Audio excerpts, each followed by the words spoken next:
Pokemon trainers, and welcome back to the Pokemon UNITE Asia Champions League. We are back this time for Week 3 with Southeast Asia. Yes, you heard me correctly. It is Week 3. My name is Danielle. Joining me is going to be the wonderful Contra.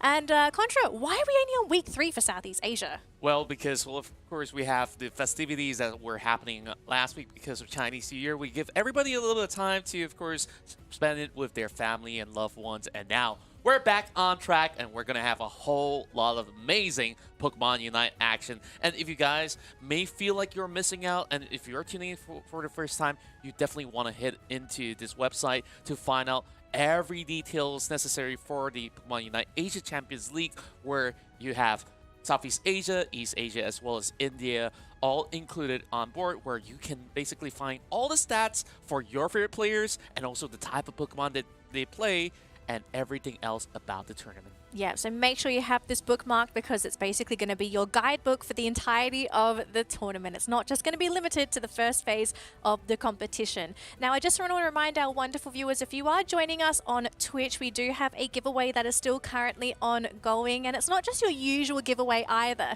So to register for our Twitch campaign, all you have to do is register on Stream Elements with your Twitch account. And once you've registered, you're going to start collecting points as you watch the broadcast. And yes, you must watch the broadcasts to get those points. That includes East Asia, Southeast Asia, India, any of the broadcasts, you'll be able to pick up points. Now, once you have enough points, you'll be able to redeem those points for some amazing prizes, which you currently see on the screen right now. So we've got some amazing folders, Pikachu keychains. We also have some cards and the card tins. Now, we did show this yesterday, but if you weren't here yesterday, we have our prizes here with us right now. I'm going to physically show them to you so that it's not a scam. It is a real giveaway. And I think we're going to zoom in on this in just a second. So we've got the card tins here with Contra. He's going to be spinning that for us. But I want to give the proper spiel for this because I think yesterday we didn't explain what comes with the tins. So along with the tins, you are also going to get 3 TCG booster packs and a Pokemon coin as well. So if you get this 3 TCG booster packs and a Pokemon coin, if you don't play TCG, it's fine. You can use the tin, right? These tins look great. They've got different Pokemon on all of the edges. So if there's one that you like, then of course you're going to aim for the tin that you're looking for. So from my understanding, we have the fighting tin, the fire tin, and the darkness tin. So if there's something that you like, then yeah, try and get the tin that you're looking for. Contra, what else we got? We still have a whole lot more boosted packs as well. This one comes with the Galarian, Moltres, Articuno, as well as Zapdos. And you can see 2 packs on board, and we have Surfetch coin. Yes! I absolutely love it. Like, the wonderful Surfetch. Yeah. So all of this are also foiled, so I'm pretty sure that you want to add this to your collection. And if you have it already, let me entice you even more with all the folders that we have. And hang on, give me one. We got to show all of them off. This is so cool, right? So we've got these amazing folders that, of course, depending on the angle, you're going to be able to get them to shift. So amazing shifting folders. We've got the Holoware, and then we have the standard Pokemon images. So Wigglytuff, Lucario, and then we have Cinderace over there, which has the if anyone remembers, the first Battle Pass Holoware to ever exist in the game. That's right.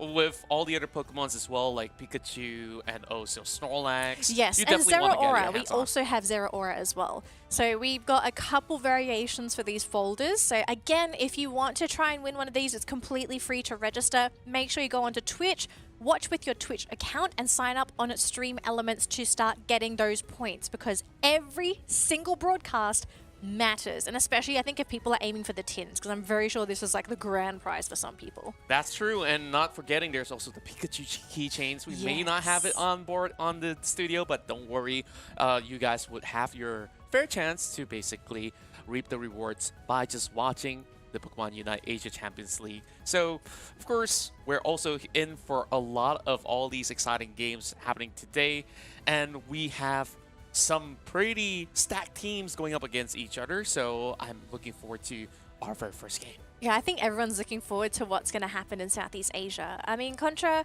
we've seen Southeast Asia, we've seen East Asia, and I know I've been keeping up with India. And you can see that the regions so far, they definitely have like their own meta and playstyles that tend to happen. And I feel like in Southeast Asia, the teams are just so aggressive. That's right, and like you would expect a lot of very early game type of play style. Like in our very first week itself, like we see so many dodgeball. I feel like things have changed as well, so we'll have to keep with the times. Yeah, maybe. I mean, it's not on us keeping up with the times, it's the teams, right? The team, yeah. Yeah, absolutely. So, of course, as we move along in the broadcast here, we're just going to very quickly show you some of our streamers that are actually watching the stream with us right now. So if you're wondering, if you haven't seen some of these streamers, they're co-streaming the stream. And if you would like, you can actually join their stream and you'll be able to still see it, the exact same broadcast, but with our amazing influencers. So we've got Master Ramen, we've got Skywee, and we have Ellie Gaming as well. If you haven't already, do check their streams out. I know that they're all amazing personalities and influencers within their specific regions.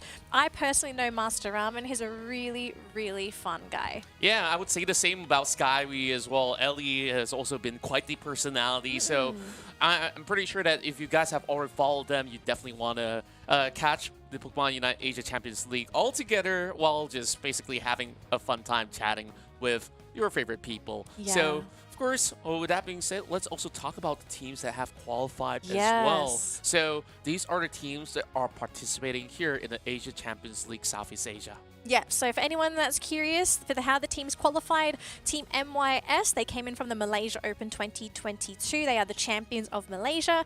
We have Secret Rare that came in from the Philippine Open 2022. They were the second place team.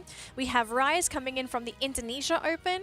And if you haven't remembered, Thailand Open for Escape 5. And then, of course, if you followed the official circuit last year, then you're going to know who Renaissance is. Renaissance was the team that represented APAC, or the Asia Pacific region, last year at the Pokemon UNITE World Championships in London. So these are the teams that made it to the tournament. And then, of course, these are the reasons on why they got invited to the tournament as well. They made it through their particular qualifications, if I do say so myself. That's right, and then with so many stacked teams here on Southeast Asia, like we're starting to see a little bit more of a power ranking situation. Yeah, we so, of course, before we even get to the standings itself, let's also talk about all the other qualified teams from East Asia. We had some of their action happening yesterday that involved Eternity, High Five, No Show, as well as Secret Ship and T2. Yeah.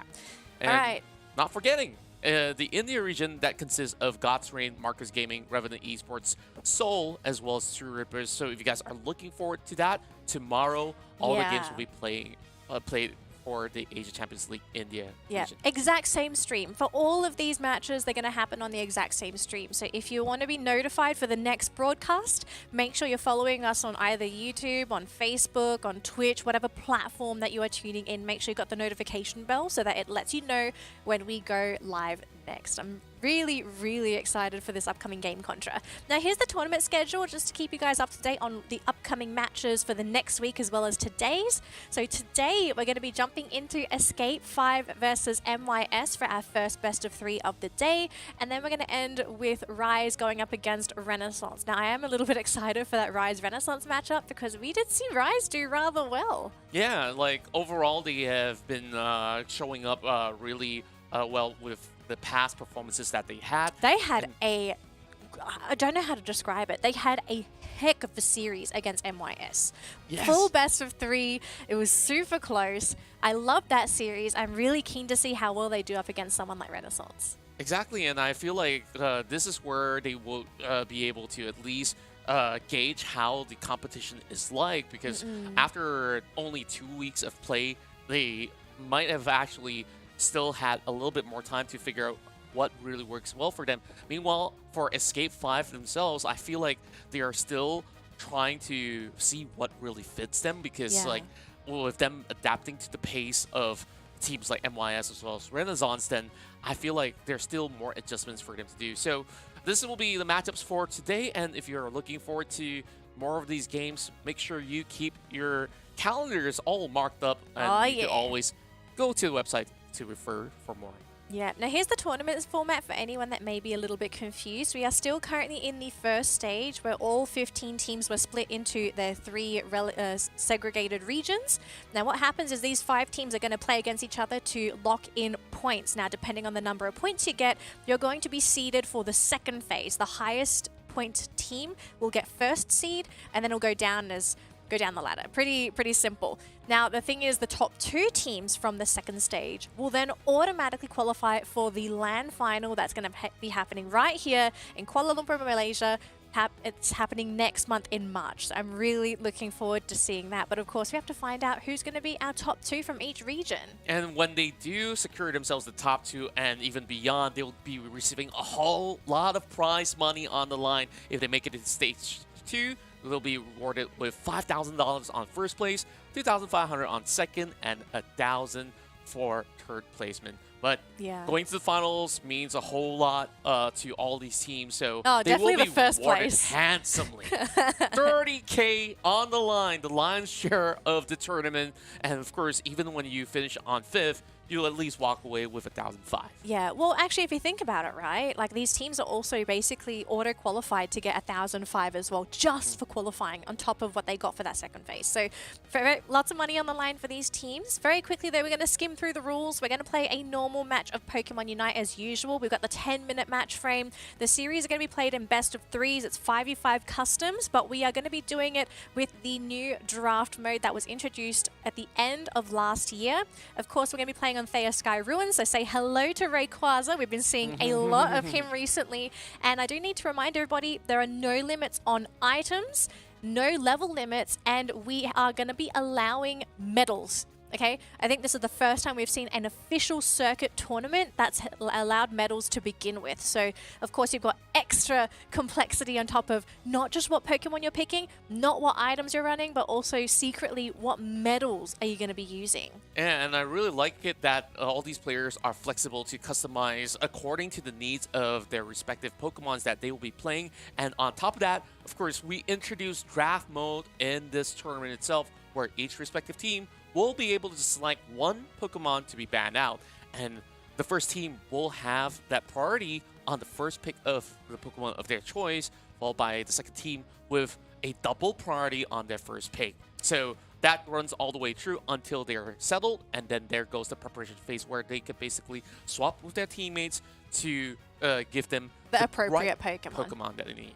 Yeah, so whatever Pokemon you see currently drafted, if your favorite player is suddenly playing a support and they're normally central laner, don't panic. We're going to probably see the changes in preparation. Or they could be doing some crazy stuff, because I think we have seen some teams go for particular drafts and you would expect them to play X Pokemon, and then all of a sudden it's this other Pokemon going up to top lane, or this other Pokemon that's playing in the central area. So this is what I really love about draft mode. The fact that now you're going to be able to see what everyone's playing. You can try and adapt to your opponents. And let's not forget as well, there are no dupes. There's only one Pokemon on the field. You can only have one Absol, one Charizard. But I do believe we're going to head on through this broadcast. The match is about to begin. But before that, here's a quick highlight on our previous matches.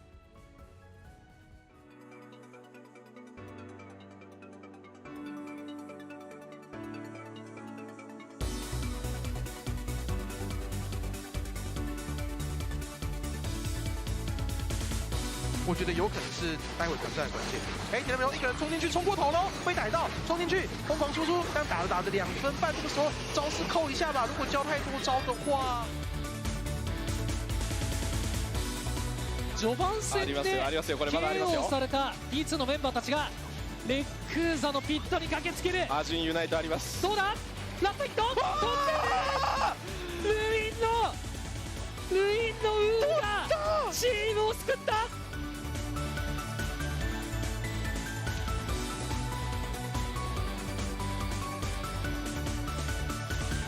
นั่นจะล้าจังหวะสุดท้าย อะไรครับ ดูโดริโอพุ่งมาแล้วโอ้โหไม่ทันได้ครับสู้ได้ไปครับ4ถึงคะแนนจะน้ำแต่จากกันได้หรือเปล่าครับ แต่นี่คือเขาไม่มีเกาะจากเขาพลาดเลยครับ ใช่ครับเกาะกำลังจะหมดครับ หมดครับอ้าวยังไง Could be what sets things up here for Rise. They only managed to connect onto Yemu so far, but look at this, Yellow and Ninetales in the middle of the fight. And that looks like that might just be it. Rise losing 2 of their big damage dealers. It's going to be down to Dodrio, Eldegoss, and Snorlax, but no, the Snorlax is going to be going down.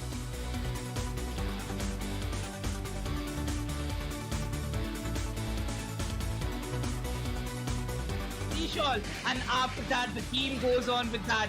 Now they just need to buy the time. Slowbro would actually be able to take down one of the Pokemon as Ninetales sent back to the base, but look at the lead that they have got.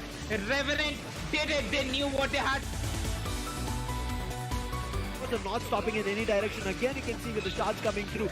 Ooh, Walt, a risky move coming through. He even used his Unite to run away from the Pokemons, and he will be able to run away barely. But in the meantime,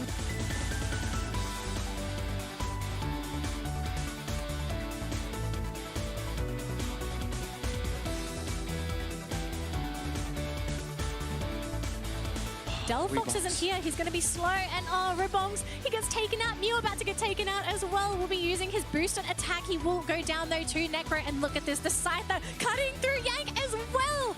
Oh my goodness, Rise. They are rising. Their power is going up. And there's nothing Froggy can do about it.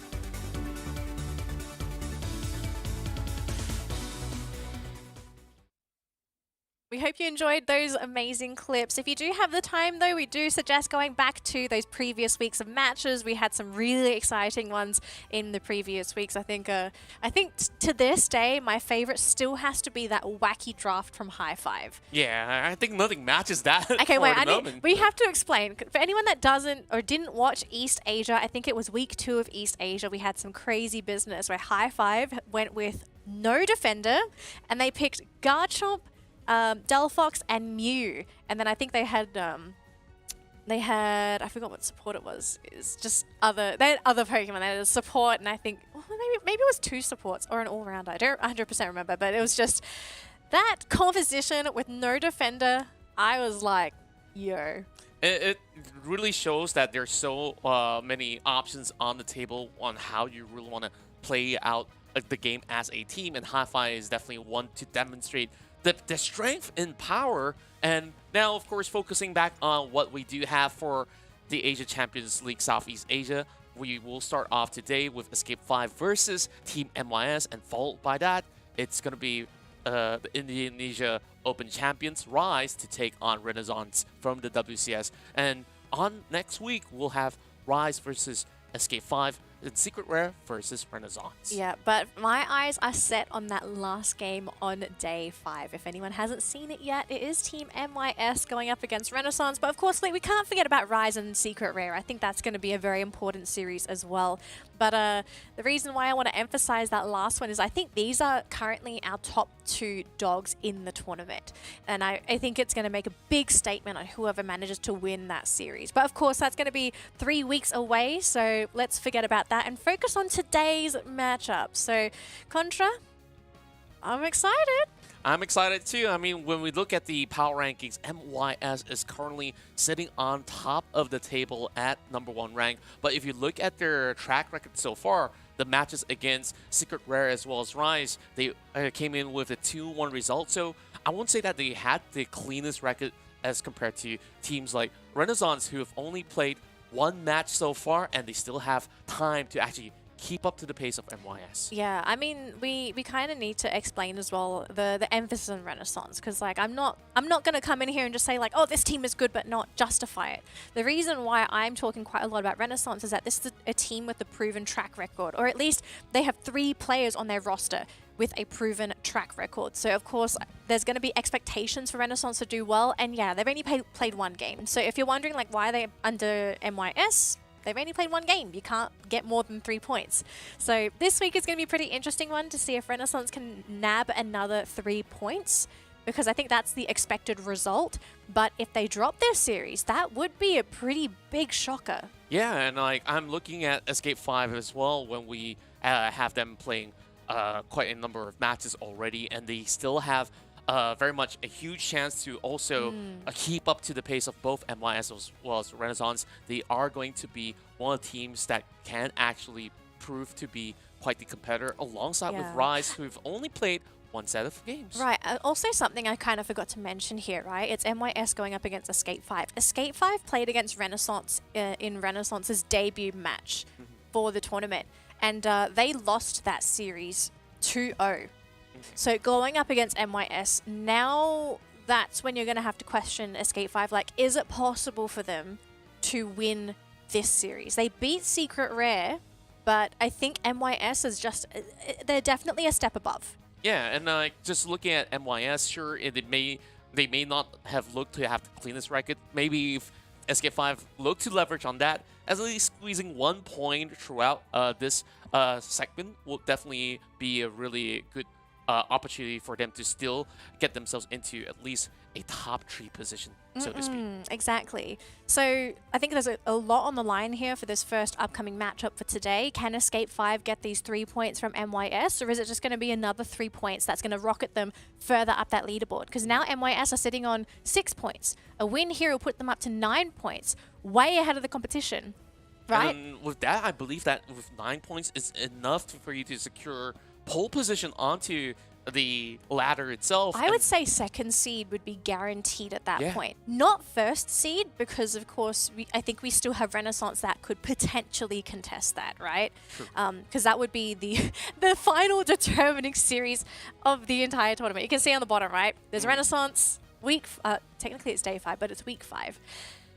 I just cannot wait for that matchup. But this is MYS's final game before that game deciding series. That's right, and let's also check out the head-to-head right now, where we'll have all the players on board to play between both MYS and Escape 5. So I guess I'll start off on the Escape 5 side, where we see Winnie as well as Mookrop being some of the key players of the team, where Mookrop definitely had been able to show strength, especially when they do have a huge amount of priority around that central area. Yeah, definitely. But I'm wondering if you're MYS, like, do you kind of pick up on that, you know, and you have to start pressuring in the early game? Because that's something that MYS has done recently, right? They're very good at that early game pressure with the early game rotations. And it also depends on what central area Pokemon that they pick on, right? But MYS, you've got Yang, Nightmew, Foxy, Froggy, Yamu, Rebongs. I think we're going to also take a look at these players in depth as well in a moment. Okay, we're going to take a look at Froggy, apparently. So let's see and learn a little bit more about this wonderful player. So if anyone doesn't know Froggy, he is the dedicated Mr. Mime player on the side of MYS. If you are looking to learn this Pokemon, this is probably one of the players you want to look at.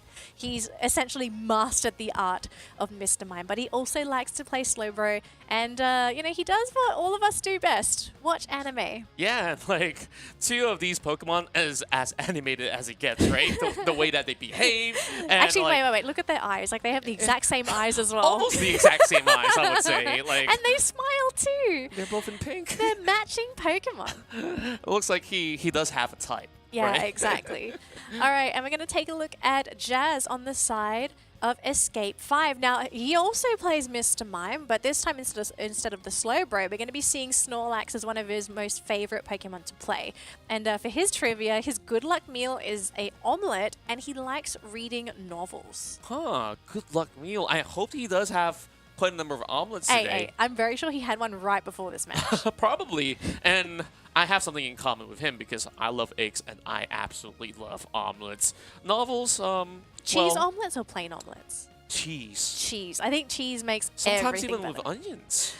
I thought onions were given in omelets. True. I don't know. Oh, but you know what the really nice omelets are? I forgot what they're called in Japan. It's the Like one the where you slice omurice? it. Yeah, maybe it's the omurice. The one where you get Ah. like the little packet of omelet. It's a little round packet. You Ha- put it on your rice. You slice it open, and it just falls like apart. yeah, all over the rice. It's just a beautiful sight, and I mean, like, you just have your mouth water over it. I mean, enough about food, you know, like, that's making me very, very hungry. But, of course, we'll be getting ourselves ready for our very first match. So the drafts will be set, and this is MYS versus Escape 5. So starting on the purple side, I really want to see what's the approach here. Is there going to be anything specific that they really want to remove on the table for Escape 5? Sableye. I'm just going to say it. I think it's Sableye. I think for some of these teams, it's like almost a 99% ban. And yes, MYS, they don't want to deal with Sableye. But Escape 5, they're going to be banning away Nightmew, Foxy's Mew.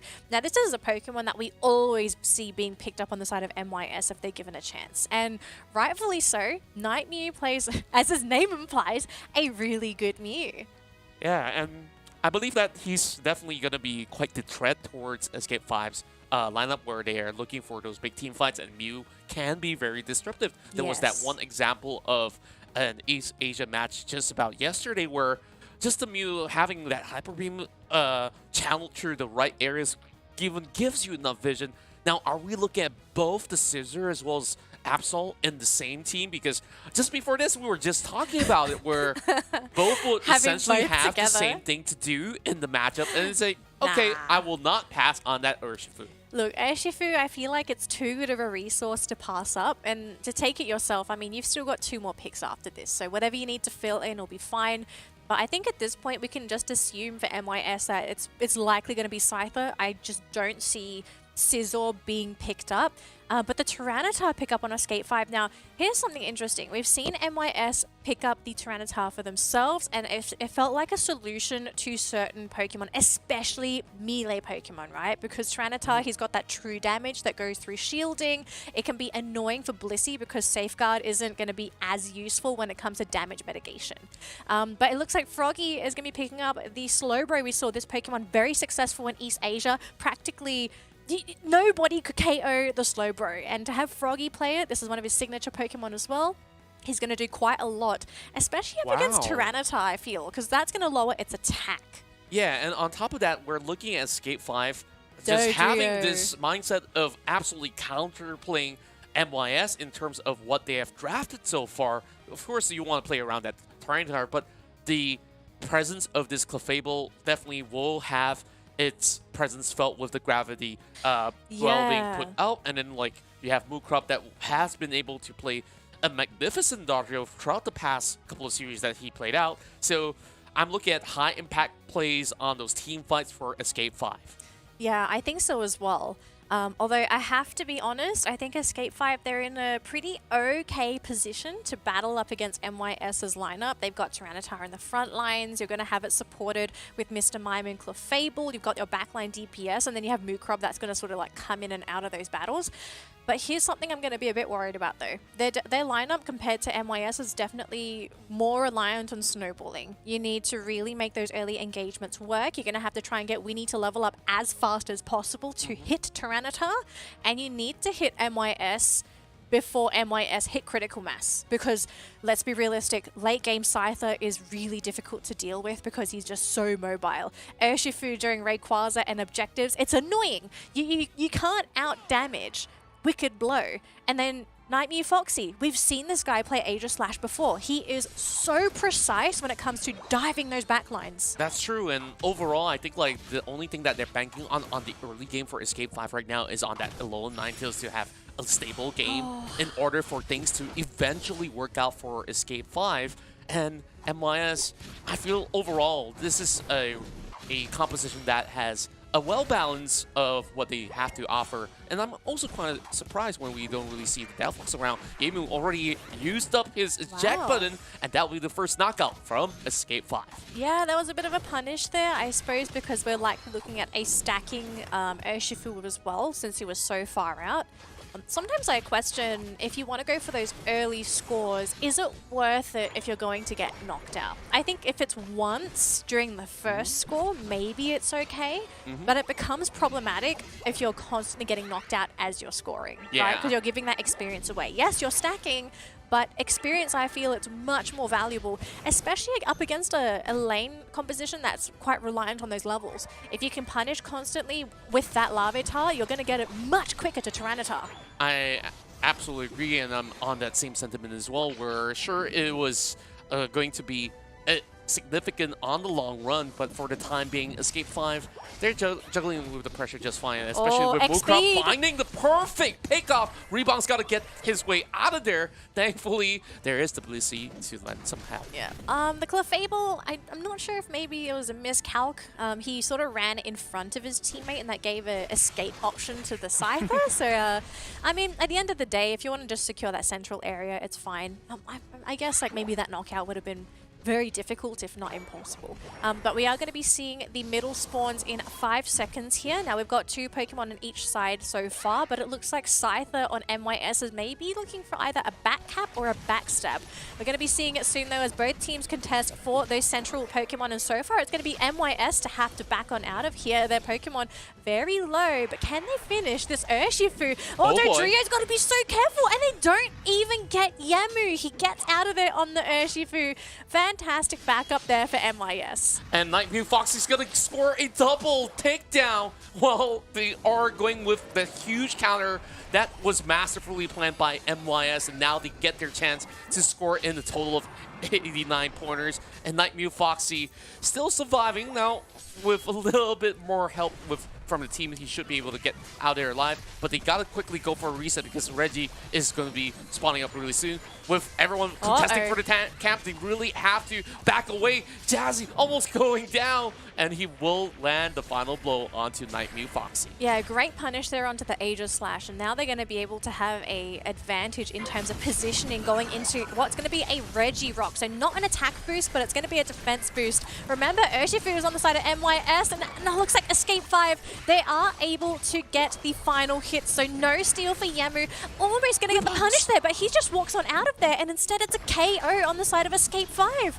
Hang on, this is getting kind of messy right here. I mean, the way that Escape 5 is trying to handle with the pressure, I mean, the objective's already done, and like, they've already got the Reggie Rock in the hands of MYS, and what's the Clefable doing there? Yeah, maybe he just thought, I'm going to get KO'd anyway. I'm just going to run deeper into MYS. They can't go on to my teammates. I mean, sometimes you just got to take one for the team. It sounds like maybe there was some miscommunication. A Mukrob, though, if he gets caught, this is a Dodrio, and yeah, very, very easy pick if you can lock down that very annoying Pokemon. But Tyranitar is here fully evolved on the side of Escape 5, and they're going to try and engage into MYS here, but realistically, they don't really have a really good way to go into MYS, right? But I guess like with that presence, they do give a little bit more pressure before MYS tries to get anywhere close to the Regieleki, and there we go. When he's going to start it right through.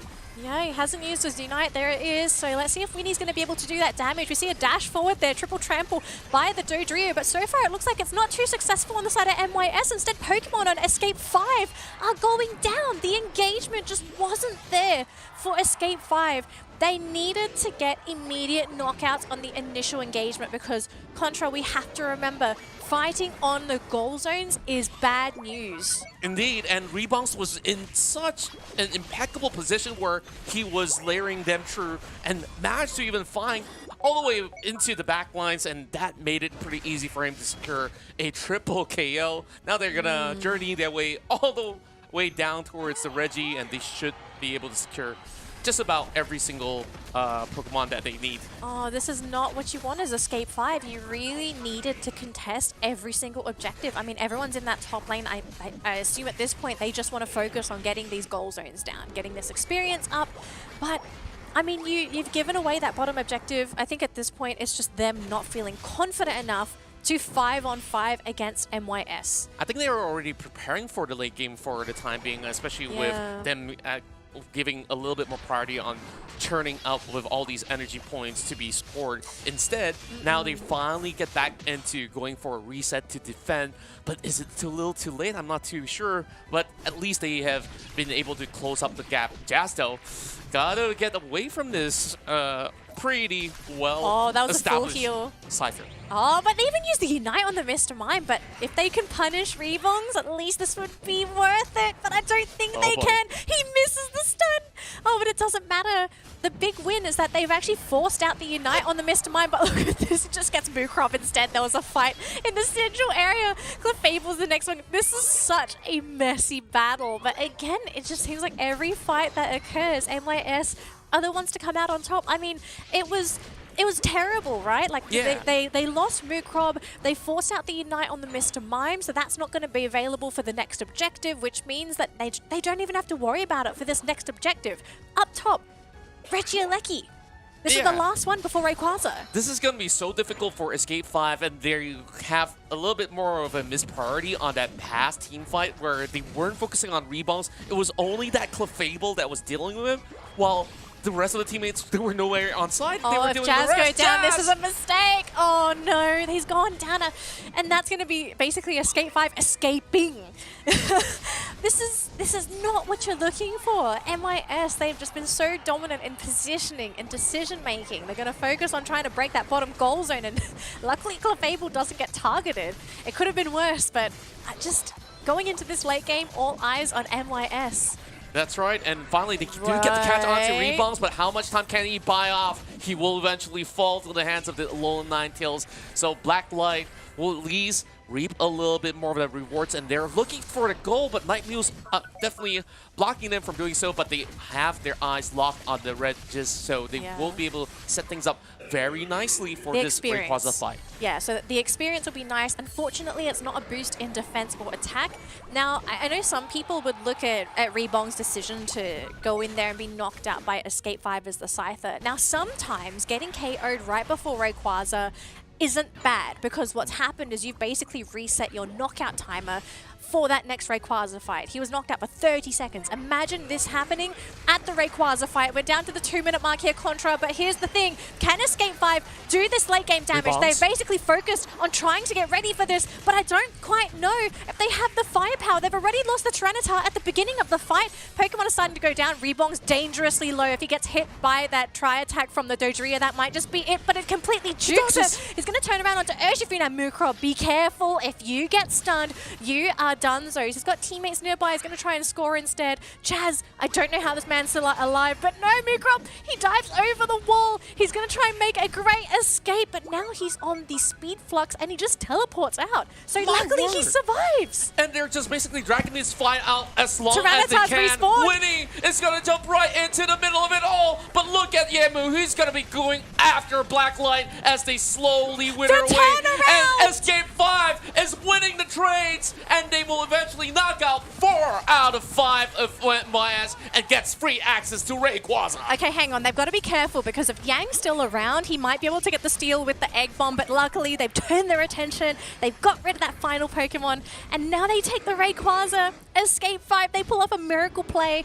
I think if anything, we do have to give props to the Dodrio. The fact that he was able to bring MIS on a wild goose chase and to buy time for Winnies to respawn after getting knocked out, it gave their team that second wind. He hadn't used the Tyrannical Rampage, so he came back into the fight, Tyrannical Rampage, everything on MIS had already been blown in that first fight, and they were able to make the turnaround happen. But it's not over yet, okay? Because look at this, MIS are looking to make a big push happen, and we've seen what this team can do when they're at full power, but 10 seconds, I don't think they can even make it. Yeah, there's already 600 points being scored by Escape 5. 5 seconds. And the turnaround will not happen. Escape 5 secures game 1. I was so worried at that Rayquaza pit, because it looked at the beginning, right?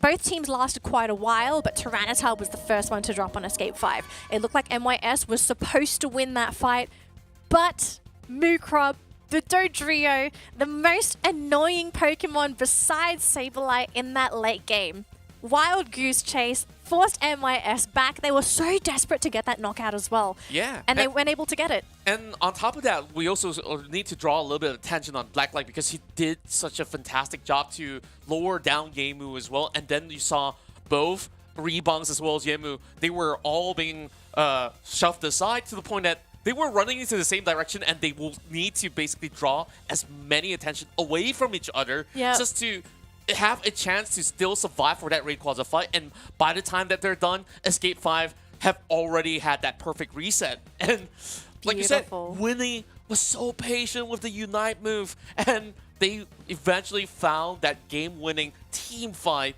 right before they committed to that Rayquaza. And what a game this was. And to our surprise, like, things were moving rather smoothly for MIS, but Escape 5 came with such huge plans from the draft all the way to the end of the match. Yeah, sometimes it's always whether or not, let's say you're losing the initial team fight going into Rayquaza, can you draw the fight long enough for Pokemon to come back? right? Because sometimes it comes down to that second wind. Who's coming back? Have they used their Unite moves yet? What do they have that is going to make you worry? Is anything going to turn the tides of battle? Like, let's say Clefable, first one to go down in the battle, comes in as your team has been able to survive, will provide heals, can come in with the gravity to prevent all the mobile Pokemon from moving about.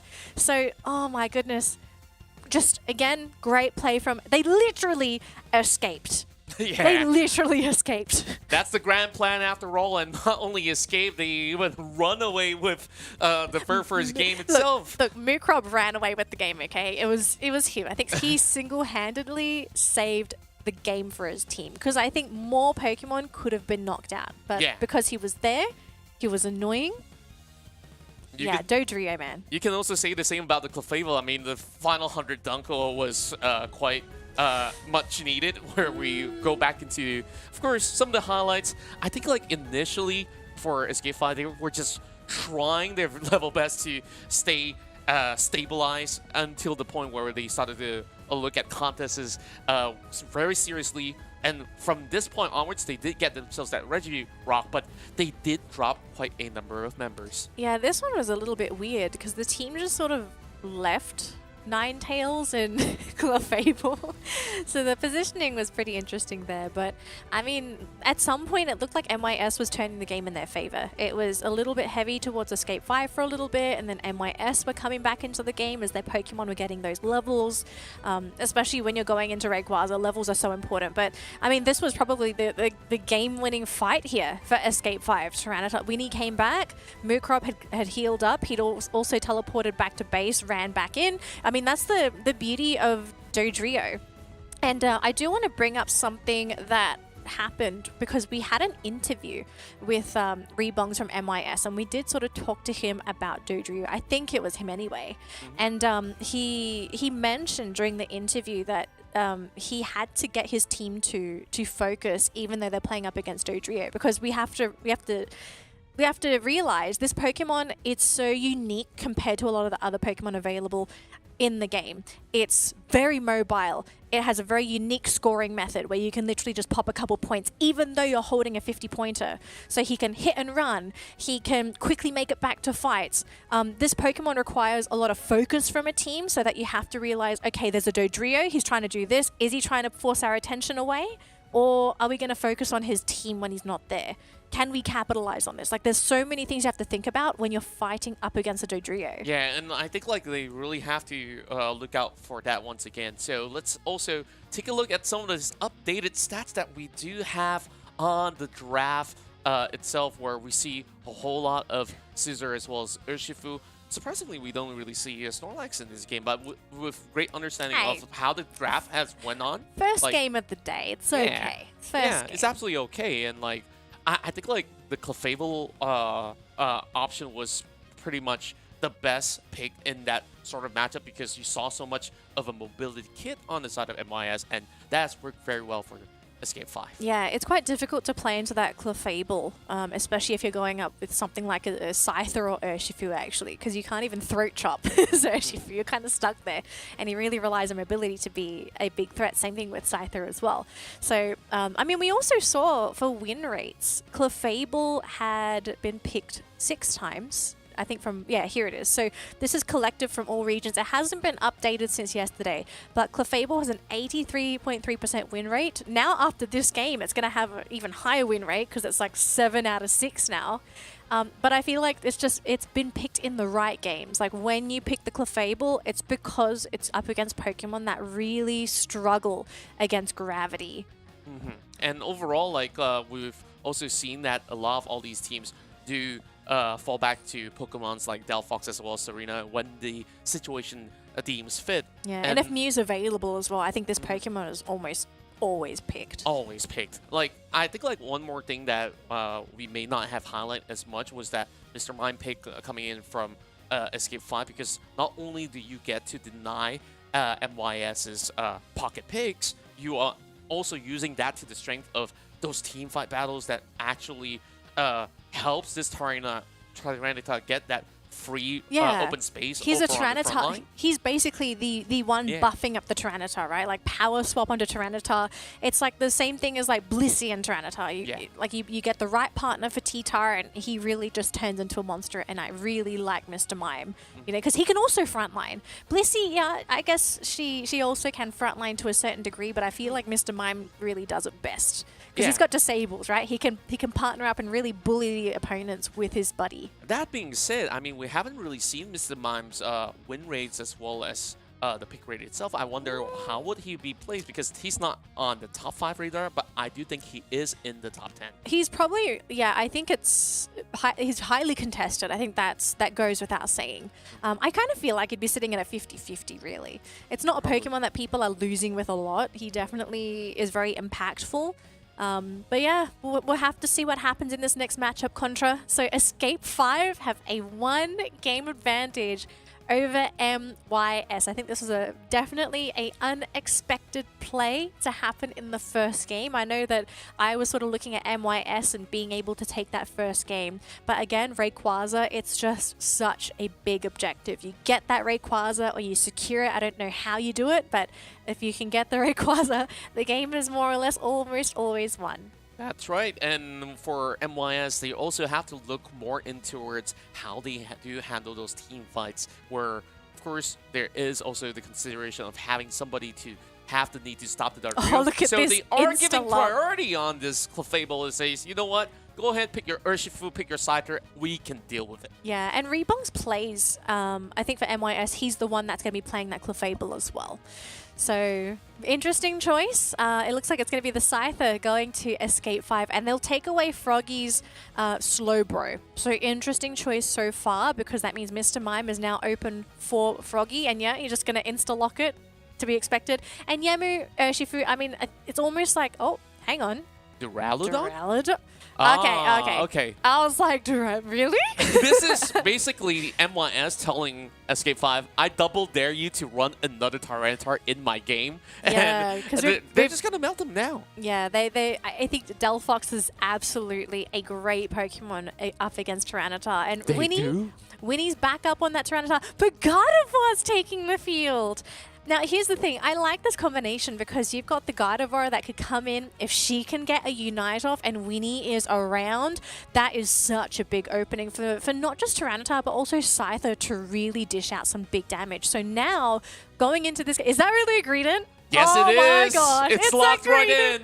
Now, let's also talk about how this works, because like it revolves a lot now on this Delphox. So the pressure definitely is on, but Hey, that also leaves Blissey on. Hang on, it's Yang on the Delphox. Like this guy, I think he's got a very nice proven track record for Delphox. So I'm absolutely confident in his ability to play this Pokemon, but I just want to see what's gonna actually happen with this Greedent, because we hardly see Greedent at all. I think he's one of the more forgotten defenders currently.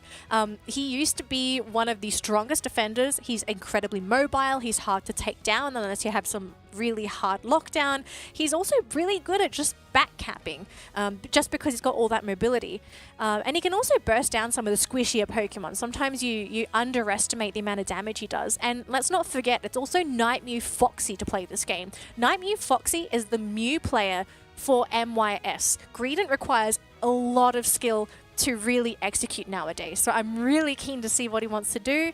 I kind of hope, is he going to go for Jungle Invade?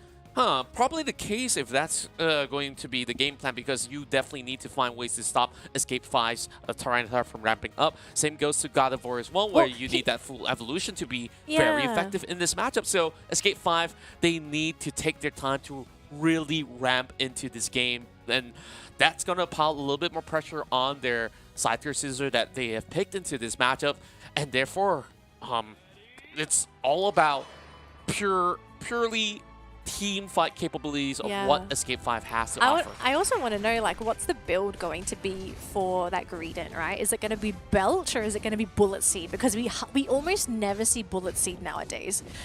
We normally see Belch, but we'll see what Night Mew Foxy wants to do. He's going to be a big pest. That's almost a given. Already going in for a 2-pointer at the moment you speak of it now. Such a Just cute wait till Holloway as well. Well, they're just being so disruptive, and Nightmute says, you know what, like every single point that I get, I'm just gonna go dunk it in because I know that on the bottom lane, I won't have any threat coming in from Black Knight. Yeah, and we also need to remember as well, so one thing that makes Gardevoir really difficult when it comes to dealing with the Greedent is that she's not very strong in the early game, definitely late game centric, and it's very hard to bully out a Greedent in lane. So unfortunately, there's not really much Blacklight's going to be able to do, just throw out a couple hits, but even then, you know, he's got these little berries he can pick up, regens all this damage, and that means that all the citrus berries can be left to the lane partner. So, I mean, Nightmute Foxy, he's gotten a couple score-ins as well. I'm assuming he's stacking, so he's on track to being that annoying Greedent. But in that top lane, we've got the first rotation. Nice pick up there onto the unevolved Clefable, but now it's going to be a turnaround. It's a 1-for-1. The Scyther went down. And it was even the Tyranitar. Oh, unfortunate. It was really well timed by Yemu as well on how they've managed to pull back and then choose to strike again. And sure, whether they managed to take a few out of the camp, it doesn't really matter, where MYS managed to pull off that full punish. And now Yemu's going to be quite problematic to deal with for Escape 5. And yeah. I don't see how much Foxy. can they actually offer for now. Have you seen Nightmute Foxy? He's already sitting on Escape 5's side of the map, so he's going to be super annoying, just constantly taking out the wild Pokemon on Escape 5's lineup. I kind of want to just stare at him all game, but we do have a battle happening in a second. I do believe we have the Pokemon spawning in that central area, but I think it was just Nightmute Foxy to contest. I'm not 100% sure.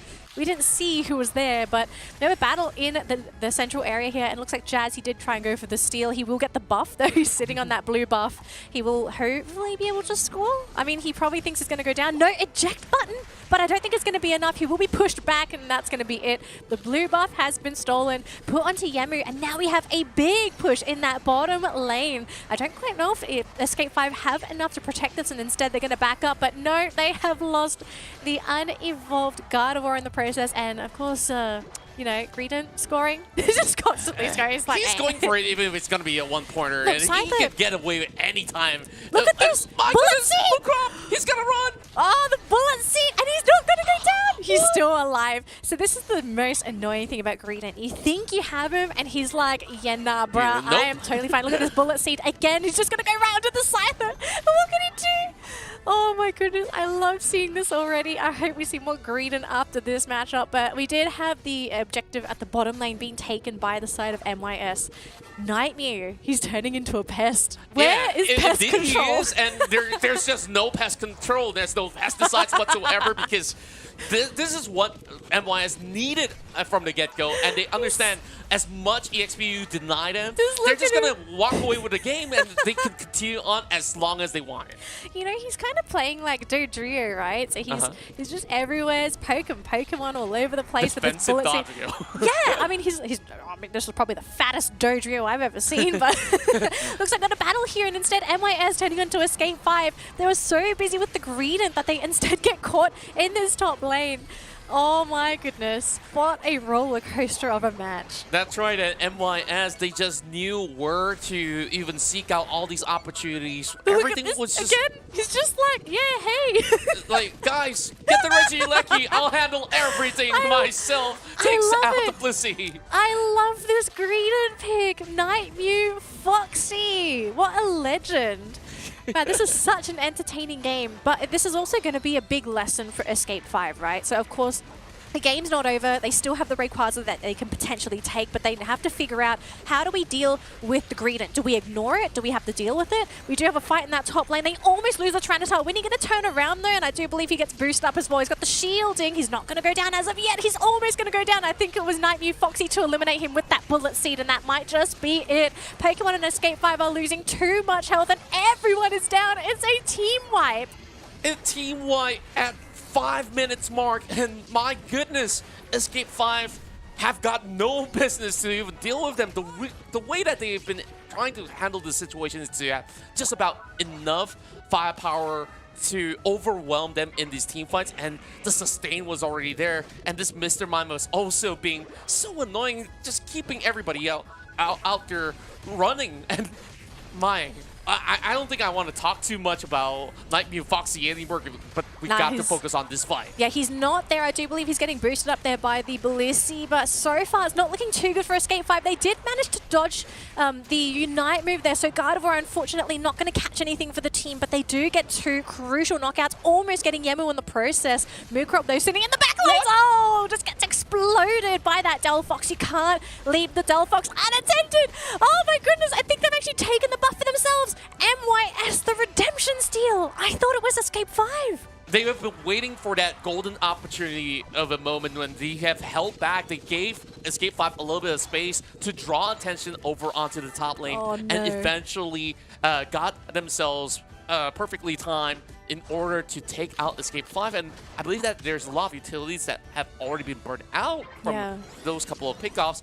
Now, the tables are slowly being set up for this Rayquaza. I don't think that Escape 5 is gearing up for this. Winnie's, you are too far out. Oh, but where's the team? It was just the Blissi and the Tyranitar. Now Tyranitar's down. They're being chased. They're going to lose the Slowbro as well. Oh, the positioning. That wasn't the play for Escape 5. Oh, no. This is why drafting is so important, right? Like, you look at Rebounds now, he's taking such a different role, and Nightmare Foxy is just running around, doing everything that he pleases. Well, there's just going to be every single fight that they will push forward, and now they will absolutely stop the slow roll. And Winnie is next. They're jumping on top of him, and there's nothing that the rest of Escape 5 can even do about it. It's a 4 streak for the Delphox. Are they looking for the team wipe? Yes, they do. They don't even need it. Oh god, these team fights are just so in favor of MYS. They've got all the firepower, especially from Yang, right? If Yang doesn't get jumped on by Tyranitar or even the Scyther, he's just left free to just blow Pokemon up. Now, this is the thing that makes Delphox so terrifying. If you're not able to have anyone dive the backlines to really jump and pressure her, then this Pokemon can just throw fanciful fires everywhere. Can constantly blow Pokemon up. And then, of course, you've got Nightmare Foxy, who's playing the ultimate bait. He turns it around!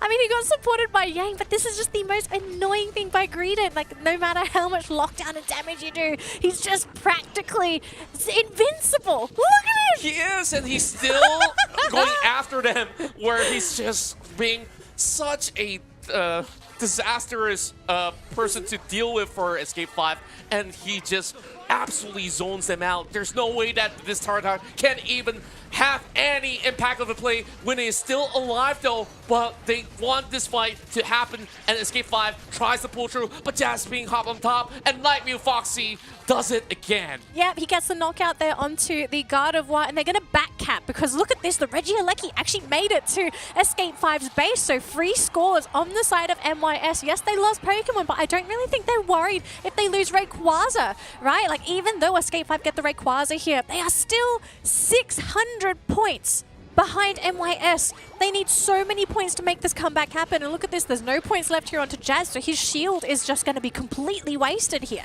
Yeah, I don't think that there is much left in the tank for Escape 5. All they could basically do is just to find a little bit more spacing for the Scyther to be able to find his way to the goal zones. But even so, look at what MYS is doing. Just absolute pure defense. Just waiting for 1 minute on the clock. While Nightmare Foxy, he's just going to run around the map. Like, you know, everything's done and dusted so long as they keep Escape 5 at bay. Oh my goodness.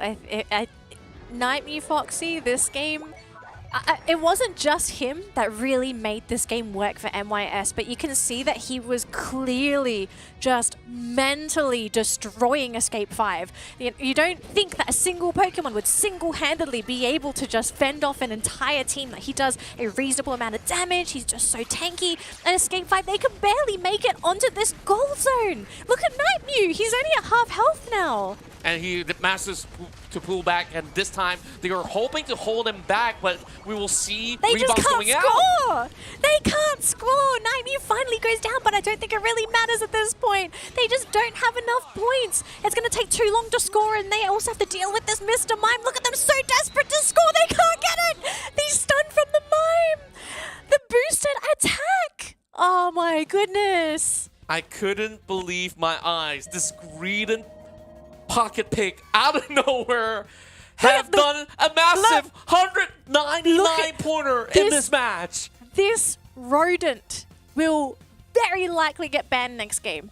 I think if I was Escape 5 and I just played this match against Night Mew Foxy, I would question what's more annoying, the Mew or the Greedent? Because they've been banning Mew up until this point. I don't know anymore. I mean, it feels like it doesn't matter what you ban for Team MYS at this given point in time, because if you're going to have playstyles like this, like, there's no counterplay. Like, Escape 5 literally have to realign the whole draft. Look at how much damage this single Pokemon took and how much self-recovery he had. He literally tanked like at least 3 full damages of any given Escape 5 Pokemon.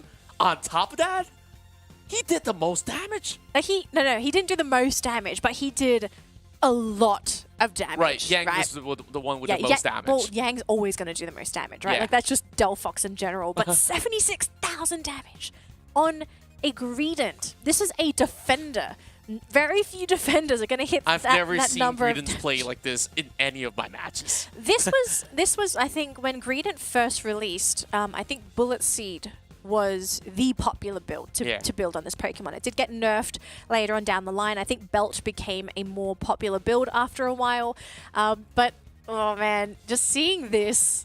It definitely was I don't think it's painful changed. for Escape 5 to deal with not only the Greedent, but like halfway through when you mentioned they were mentally destroyed and like Yeah. they absolutely got deconstructed here, and like they look at that 4-minute mark, they managed to get that 68 pointer, and then it just stagnated because they can't even cross the halfway line. Yeah, Like- and actually there's one thing I do want to also quickly mention. The fact that Night Mew Foxy just camped Escape 5 central area. He was farming all of their wild Pokemon as well.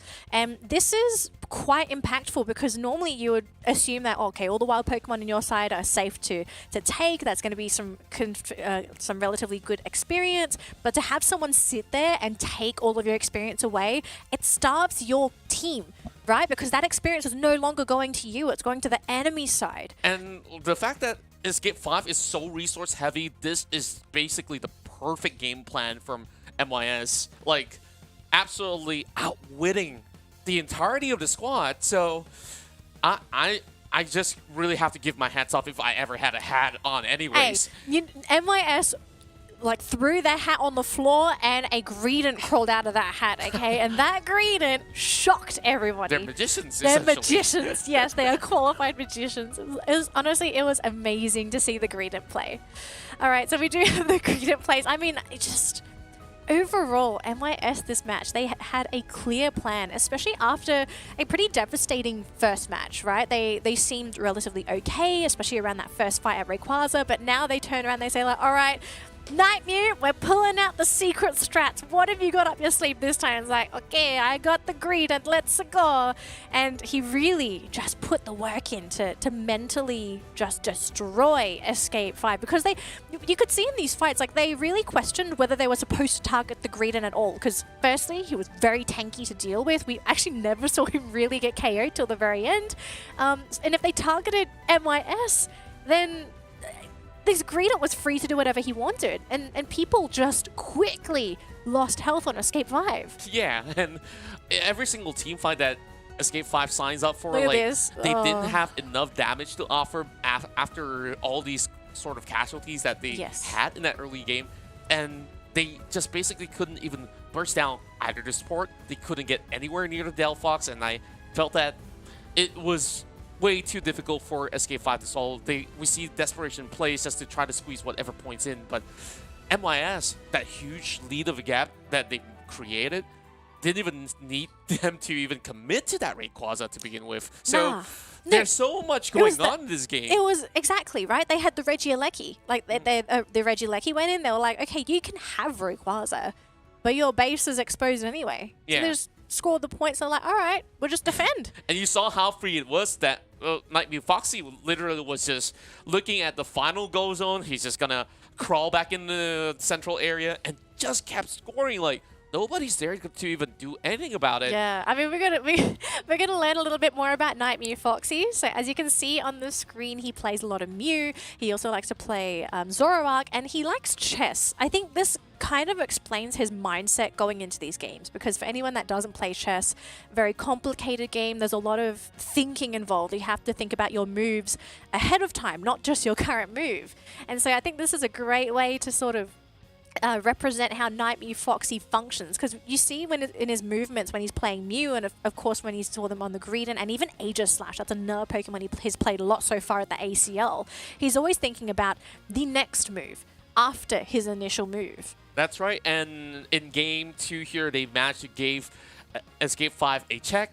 Is it going to be a checkmate, though? Because we still have game 3 that will be happening underway. So my question is, like, after that devastating blow for Escape 5, like, what do you do now? Because now this Greedent is a problem. Like, we talked about it, whether if it's worthy of a ban. Like, I'm not even certain anymore if this is going to be a big shift of what they need to draft. But at the very least, if they want to stick back to the Tyranitar type of composition, I think it has to be removed. Yeah, okay, so I think there's a couple things to think about when it comes into this next draft, right? So we have to keep in mind that this was also a last pick Greedent. So they clearly thought about picking this, and there was no way that Escape 5 was going to have any Pokemon to counterplay it. So now that it's in their minds, they're probably thinking about a draft that is going to also be able to deal with the Greedent, while at the same time being able to play according to what their strat's going to be. Now, I'm really curious, like, what's the play here for Escape 5? Because you could tell that there's definitely Pokemon that they're comfortable playing.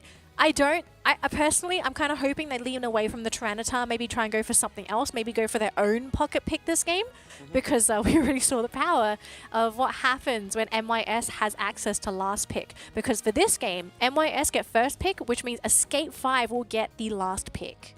That's right, and we've already seen them going in for Clefable on the past round just to deal with anything that has to do with Escape 5's front line. So we finally get to see Jazz going back to his signature Snorlax. Yeah, so I'm not 100% sure if the Snorlax is going to be like a big deal up against the Greedent, but I mean, it's a very solid defender overall. It's just really good at defending those goal zones. He's a great frontliner. He's able to reasonably defend your attackers, and of course you get the chance of getting a giant heavy slam, you know, multi-man heavy slams to set up for your teammates. And the fact that Winnie is going to be playing on the Urshifu, I love these two Pokemon together because they are essentially great setup for each other. But look at this. We're running it back. He's bringing back the Greedent. But if you're Escape 5, like, I think you are always thinking at the back of your mind, okay, this Pokemon might come back.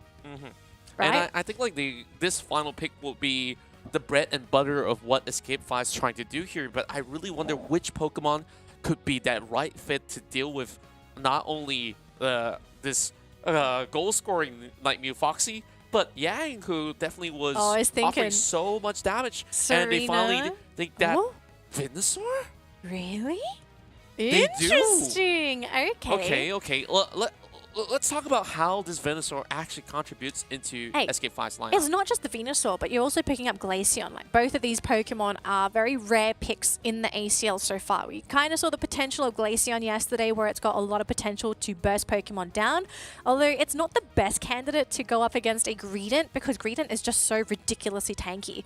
Venusaur is a reasonable frontliner. You're pairing this up with a Blissey, and if Blacklight is going to be able to snowball with the Venusaur, he can sort of just run all over the opposition if he's going to go for Petal Dance. But the thing is, we have to consider, is it Petal Dance? Because he's got full heal. I'm assuming it's Petal Dance, unless they go for like the not so favored build, which is Solar Beam and Sludge Bomb. Yeah, I was about to think about this Solar Beam, how much it could possibly contribute in this fight, where if your aim is actually to deal with the Delphox. I kind of think it's still going to be Petal Dance. Yeah, if that's the case, they do have a really good sustained composition on the front line, but that also relies heavily on Moocrop's plays in this game itself. Yeah, I'm really, if anything, I think a lot of it is going to come down to the momentum Glaceon brings to this game. If they can get some really quick KOs in these first couple minutes with Glaceon, I think they could really, really snowball this match. And maybe they even just ignore Nightmare Foxy, because to a certain degree, Venusaur can kind of do what Greedent does, which is just quickly travel around the map with Petal Dance, and then you can just backcap. It's a great Pokemon if you're fighting up against a melee-heavy composition, because you're just going to get so much health back. With the, I think it's Leech Life, I forgot the ability's name. So yeah, I think Venusaur, it's kind of to mimic what Nightmare Foxy does. But we do have a couple skirmishes so far. No KOs as of yet, but we are already seeing the stacking from that little Greedent.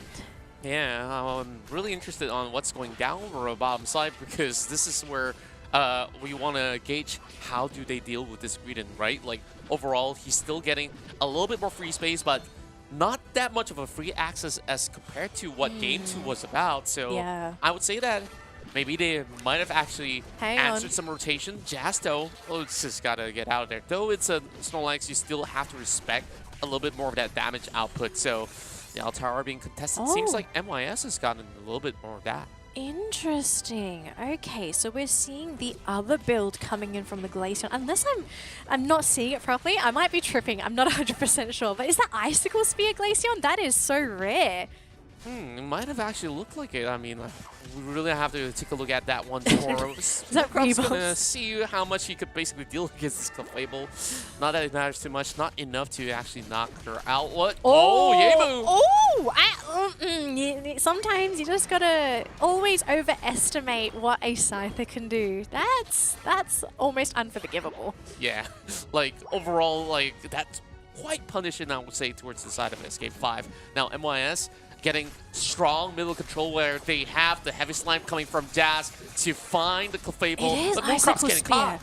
Yeah, so they managed to get the Glaceon. That's going to be a big pickup for the team. It is also going to reveal the Icicle Spear Glaceon. Interesting decision to go for the Icicle Spear. I don't know if that's going to... Okay, so I'm just thinking... Icicle Spear is normally picked up if you're trying to shred objectives. So if I'm not mistaken, normally Glaceon can 100 to 0 a objective with 2 skill cycles. But I don't know if that's going to be enough, really. Some Pokemon can get punished from this because you can get some really big combo hits from the Icicle Spear, because every time you get hit, you take extra damage. But you can also get this body block, like your teammate can body block the damage for you. So it's not 100% reliable when it comes to damage. But we have a big defense, though. Phantom Fireworks be thrown there onto Escape 5's pit, but does it really matter, though? They're going to turn the fight around, and now it's going to be the Venusaur taking out this poor Ivysaur. No chance to evolve at all, and now MYS still battling on this goal zone, but there's nothing Escape 5 can do. They charged the Wicked Blow, but everyone just backed away. Now Mukrob, he's going to deal some damage there to Yemu. They will, looks like they will get the easy objective, and now they punish that Glaceon. Chucked down, set to base, jump on top of Escape 5, and it's basically just support and defender left. What can these two do without the damage dealers? That's a 4-streak from the Scyther, and he's just running rampage across this matchup. Where Escape 5, they were trying to layer onto this defense, like, it doesn't seem that it was possible, especially when you constantly have damage look at this. Oh, from the Delphox and Moonkrop. Man, he's got no chance even dealing with Nightmare Foxy. Now they're just going one-on-one against this Greedent, and they're not exactly winning it out, but they will try to wither it down. But he's buying so much time. Yeah, Nightmare Foxy says, go ahead, take me on, I'm still alive. Yep, he united as well. So he's basically saying, like, if you want to fight me, challenge me, because I've used the Unite move. I've got the bonuses from my Unite as well. And look at him. He's single-handedly just held the team away from this objective so MYS can take the Alecki for themselves. This is ridiculous. Moonkrop don't even get a chance to even participate. He can't even go down. This Pokemon just doesn't. He has 9 lives. I swear, this Pokemon, he's got so many lives, it's ridiculous. It feels like you just need 1 life, but like the HP meter's like infinity. It's like one of those games where you see the health bar, it looks like it's going to go down, but it resets because it's actually another layer of health underneath. Yes, that's what this is all about.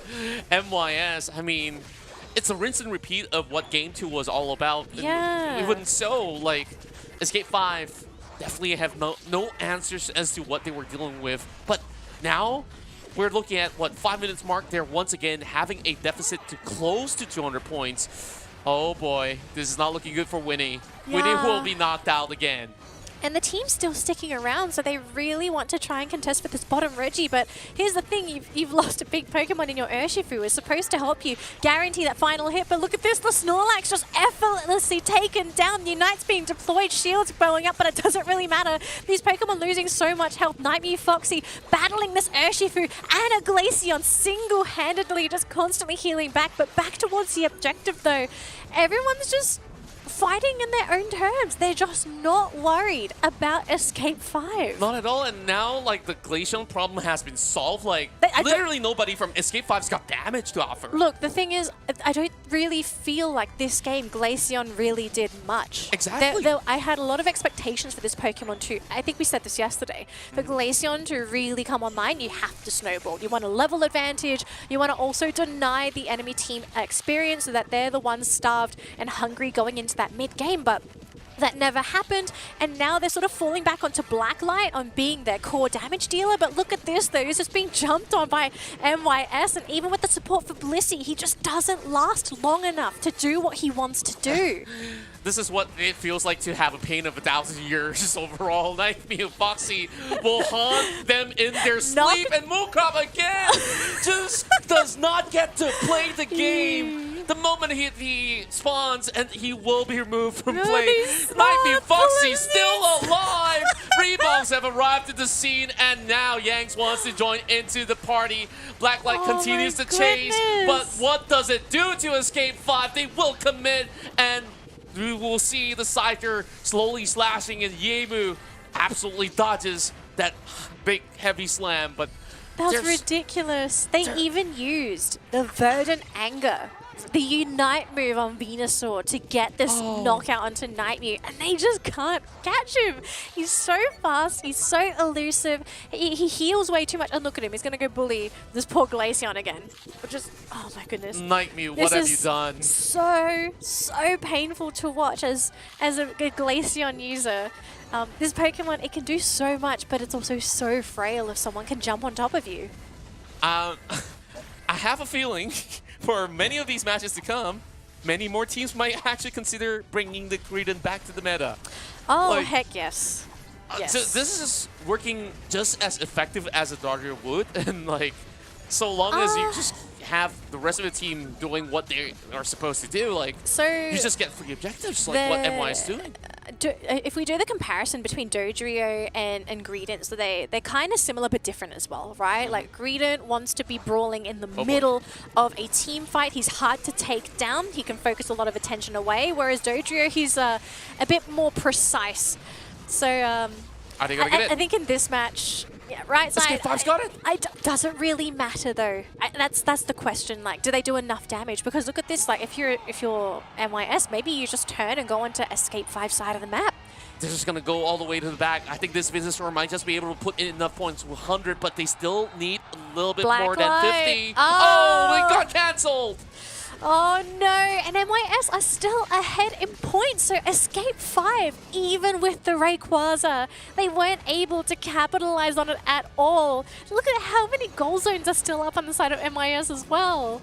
And they don't have the shield to even go in for the score, and Yang just gotta take him down from afar. This is done and dusted from now. There's just no way of Escape 5 coming back to this game. Yeah, I mean, Jazz has the shield. He's got an almost 100 pointer he can drop, but this is not enough to save them from the game. They need more than 200 points. They need a little bit more. Just slightly, but who's going to be able to get all the way Look back? up top. Oh, Winnie now drawing a little bit of attention, but the Mime, Mr. Mime is just camping down bottom. There's not going to be a way that this Snorlax can get in now. Yeah, and then look at this. Like, Nightmare is constantly forcing Pokemon back on the side of Escape 5 because they know if they leave him, he's just going to backcap. Exactly. So just buying as much time as needed. Half a minute more. Escape 5 now tries to pull through, and they did get themselves a 92-pointer. Drawing close, but there's still 100 more to be scored. Winnie, can he do it though? He has to use the eject button and will be knocked out. Oh, I think this might just be it. MYS about to lock in this final game of this best of 3 series and also take home 3 points. That's going to push them further up the leaderboard and almost guarantee first seed. But I think at this rate, we can say they have 100% locked in second seed. Wow. What a series. Escape 5 started off really strong on their turn run on the first game, but game 2 onwards, they don't even get a chance to breathe with this Greedon running around. Like, MYS have definitely got a lot of things figured out from the get-go, man.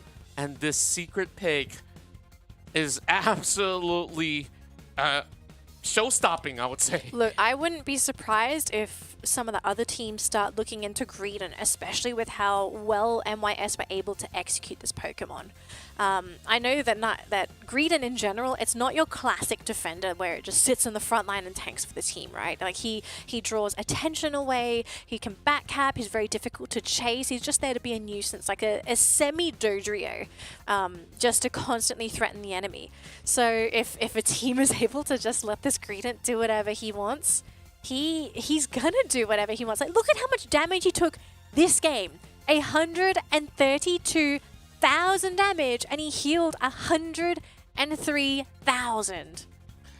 I don't even know what This to is say healing anymore. himself, Contra. He is healing himself. This is what happens when you're on a diet of vegetables. Yeah, and you know Or what? fruits, actually, excuse me. At first, when you were questioning, should you focus down the Greedon, I think Escape 5 actually did exactly that, which is why like they got this Glacial on board, and they hoped that the damage numbers were going to be enough and still have some sustain coming from the Venusaur, the Blissey.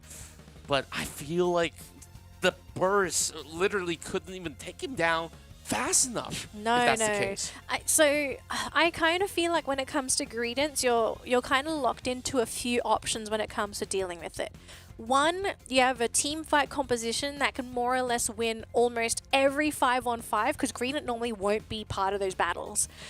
Your second option is to have a lineup with enough burst damage and disables to catch the Greedon and just instantly KO him. He's so good at self-sustain if you only have a sustained lineup, and he's really good at diving backlines and attacking squishies if given the opportunity. So Greedon, you've got a couple ways to deal with the Pokemon, but it's very, very difficult execution-wise to do it. Yeah, and I think like it's really respectable how Escape 5 still managed to deal with this situation here, especially on Game 3, where they were really banking on that Rayquaza. But in terms of having enough members to still run in for those points, I think like they were quite depleted already, and they were just waiting on this glimmer of hope for this Snorlax to finally break open the doors. Sure, they did manage to land in that 92 pointers, but after that, I felt like Team MYS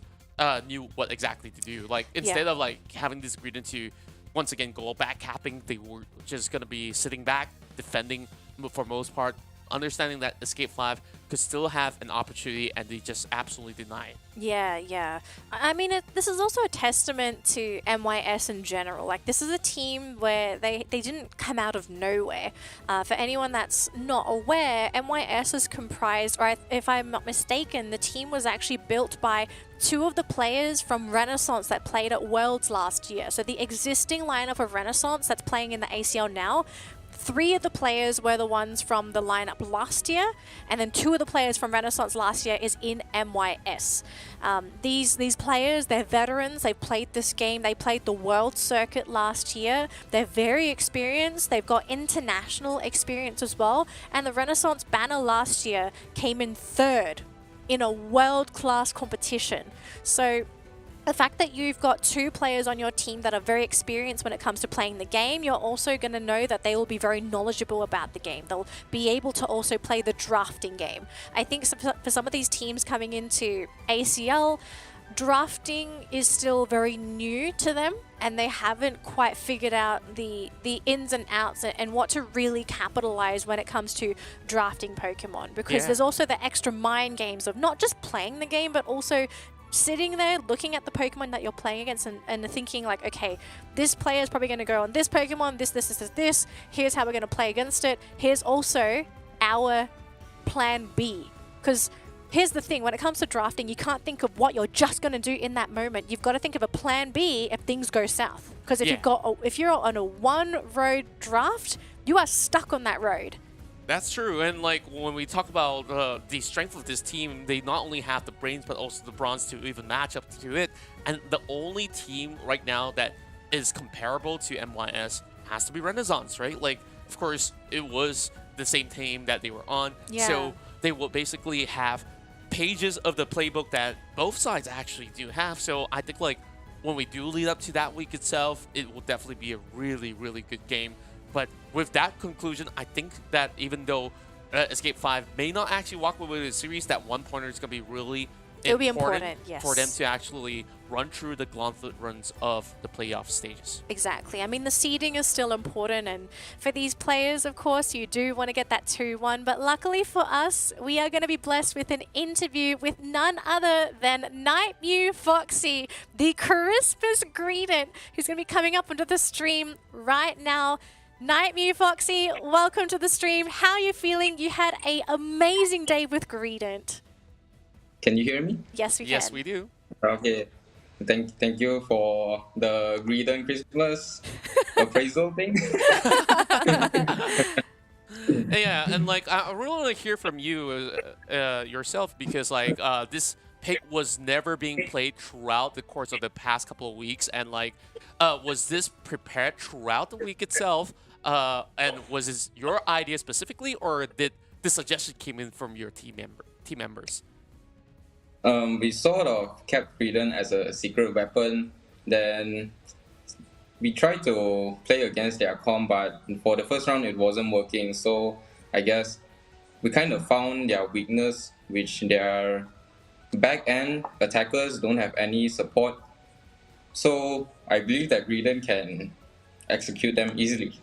Yeah. Speaking of Greedent, I think some people sort of see Greedent as a not so successful defender. We've been seeing a lot of Mamoswine being picked up. We've seen a lot of Snorlax. I want to hear your thoughts on Greedent. Like, how do you feel about the balancing of this Pokemon so far? Is it really as weak as people say it is? I believe it is, because it's not really compatible with a lot of teams. And just so you know, Greedent, it just won't die. But the problem is your teammates will die. So you have to do your own job to survive and protect your teammates at the same time. I see. So basically, I want to know as well, like throughout the communications of Game 2 and Game 3 specifically, was that what you were telling to the team? Like, guys, could you just please don't be knocked out at any given point? I'm just going to do everything else. You know, like, was that what you said to them? I want to know what exactly you said to them. What I said to them, and they weren't going to get knocked out anyway, because I really opened up the field. So I was just calling people from left and right, who's there, who's not there, who's went to the other side. Yeah, that's about it. Yeah. That's all that's needed. All right, Nightmare, I want to kind of help the viewers and also us learn more about MYS as a team. So who is it that's generally the shot caller? Is it just one particular player, or is it you as a team communicating what's happening on the map? Both happen sometimes. Sometimes you get into conflicts on what we're doing. But ultimately, if we want to listen, we listen to Rebong's call. Yeah. And then when it comes to drafting, last question as well. Thank you for the interview. Who is it that's mostly in charge of drafting? Is it you guys picking what Pokemon you want to play, or is it, again, maybe Rebong's directing the draft? We sort of plan it out before the tournament. Oh, wow. So we won't panic. Yeah. That's All good to right. hear. Okay, thank you so much for the interview, Nightmare Foxy. Congratulations on your win today. I know all the viewers had a lot of fun watching your Greedent. Hopefully we see some more in the future. Thank you. All right, thank you so much. Right. Take care. Bye-bye. Man, that was cool. Yeah, and he's so super chill about it. Like, and I'm glad to actually hear that. Oh, since we lost game 1, like it's time to put that secret strat to good use. And I just love that this team has such a strong mentality that not only did they come prepared, but they knew exactly what they need at every given moment. And like you said, like Naomi Foxy, all you have to do is just give the cue and the rest will follow through. Exactly. Now, I do believe we have the updated scoreboard as well, so we can see where the teams are currently ranked in the Southeast Asia League. And of course, as you can see, with 9 points at the very tippy top is MYS. They have won every single series thus far, but pretty interesting thing with this, they have 2-1'd in every single game. They haven't 2-0'd anybody.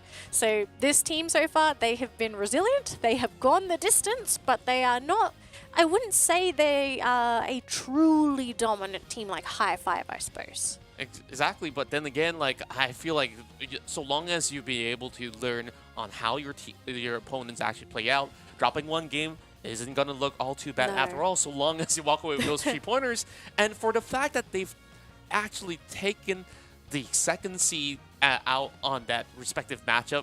Now, Escape 5, they have 4 points to book with, so we'll definitely see what else could they possibly do within the span of 2 weeks. So, of course, Renaissance may not have as many games to be played out just yet. They are about to get into the next match. Yes, I was going to say, like, hang on, we're going to see them in just a second.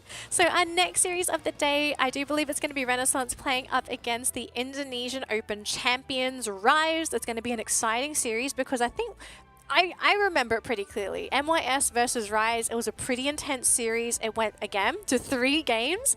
Rise, they showed a lot of potential, and I'm really interested to see how they play against a team such as Renaissance. That's right, and like for Renaissance, I hope to see them dropping some secret strats too this time around. Maybe they don't need to, who knows? We'll give them some time to think, and of course for the time being, you guys could basically get a few minutes of break, and we'll be right back shortly for more Pokemon Unite action here in the Asia Champions League.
and that was a quick break. And welcome back to the Pokemon Unite Asia Champions League Southeast Asia. That was an exciting matchup that we just had, and of course, we do congratulate Team MYS for winning that series 2-1. Still a really tight battle, and now we're going to move on to the next one. Of course, it's your casters here, Contra, as well as Downley, to bring you throughout the course of the battles. But wow, I'm glad that we had a break because those games were breathtaking. Breathtaking, or more like us trying to gulp down air, because yeah. I think out of all the games that we've seen thus far, I think we've probably had the most fun with this one in Southeast Asia. True enough. The first series that features Greedent, and I think it also showed the best qualities of this Pokemon, because Nightmare Foxy, he did bring up a good point where that Greedent, although he's classified as a defender, he definitely plays much more differently than your classic defender. The classic defender is basically Snorlax. I think he's the best example of classic defender. He protects the team, he protects the goal zones, he's like that wall between you and the opponent. Greedent doesn't really do that. There's a very aggressive style Pokemon. It's still considered a defender because firstly, he's very tanky and he can actually defend goal zones rather well, but he excels in attacking the backline. He's so fast, so mobile, and he can self-sustain rather well, so it's really difficult to take down that Pokemon. But of course, we are going to push that series away because we have another one coming right up. It's Renaissance versus Rise. So let's take a look at our two upcoming teams for this best-of-3 series. That's right. I'm going to start with Renaissance, where we have a camera on board alongside with Ruvis, Ice, Solo, as well as Dev. Yep, and on the side of Rise, we have Zoe, Eeyore, Axeq, Necro, and Illuna. Now, we did see what both of these teams have done. Renaissance only playing one best-of-3, but I think at this point, anyone that follows the Southeast Asia region, and in particular last year for APAC, we know what Renaissance can do. Whereas Rise, a team that has sort of come out of nowhere, and they have pulled off some pretty crazy things so far. So I am excited to see what they can do up against Renaissance. Yeah, and I think they are champions of their specific region for Indonesia. very, very good reason overall. Where looking at that playstyle, they also do have a very different methodological way of playing the game, where whether if it's going to be a team fight or goal scoring type of composition, I feel like it's something that you actually need to have going up against an opponent like Team Renaissance overall. And let's take a look at some of the stats that we do have for Team Rise, as they did go up against Team MYS, and that was that really, really close matchup against them, taking them to all the way into 3 games, and they managed to get 1 point at the very least. Yeah, so something that I sort of noticed when it came to Rise's matchup in particular. So firstly, when Dodrio was available, it was always being picked up on Eeyore. Now, we know for the first game in that best-of-3 against MYS, they won because of Eeyore. He was the only player on the team scoring points, and he single-handedly won the match for the team just because he was able to get those really crucial back caps. And then, of course, from then on out, we're always seeing him playing on that Dodrio. Coming into this series, though, I don't know if you're going to be able to rely on a single Pokemon, because their opponent, Renaissance, this is not a team that you're just going to be able to get away with cheese. They're very, I agree. very experienced. And the question is, are they going to put all their eggs on that Eeyore basket again? Is what we will have to find out. Of course, Renaissance have only played 1 game as well so far, and that was against Escape 5. They did walk away with every 3 pointers that they've managed to accumulate, and that was against Escape 5. Now against Rise, it really begs the question: is there going to be that huge of a challenge coming in from Team Rise? Because Renaissance, now I would dare say, they are the household names here in Southeast Asia, where they've been able to get to Worlds in the past, representing the region during the WCS 2022 for Asia Pacific. But this is only the beginning of their journey once again to even make it back to the top and to get to the finals of ACL. I feel like Renaissance have a lot of things that they can still experiment with for the time being. Yeah, exactly. I mean, it's still very early in the tournament for a lot of these teams. I don't feel like you should be pressured into locking a single strat or a single play style. I mean, there's absolutely room for experimentation, and if you want to, you can pull out the stinky cheese, but again, that's going to be up to you. But before we jump into this matchup, we are going to learn a little bit about these players as well. We're going to look at Solo here on the side of Renaissance. He loves to play the Serena and the Azumarill. He likes to troll, and he likes playing solo queue, which probably explains his name. Well, if that's going to be the case, like, about trolling, are we going to see him troll in some of these matches? That is for us to find out for sure, but like, I hope not. But like, if you're going to happen to be in the same lobby as Solo in some of your games, we wish you good luck. Well, I mean, it's probably a good thing that you're able to enjoy solo queue. I know a lot of people don't, because you end up with there's no coordination, there's no communication with the teams, and sometimes it's hard to communicate and say like, hey, I want to do this, come with me. Or sometimes people just don't look at pings. Some people just play the game as is. And I know when I don't play with sound, sometimes I kind of don't pay attention to ping, so I make mistakes. But I guess Solo, this guy, he's on Renaissance, he's here for a reason, so to enjoy solo queue, that's going to be great for your personal improvement. Now, on the side of Rise, we're going to take a look at Necro.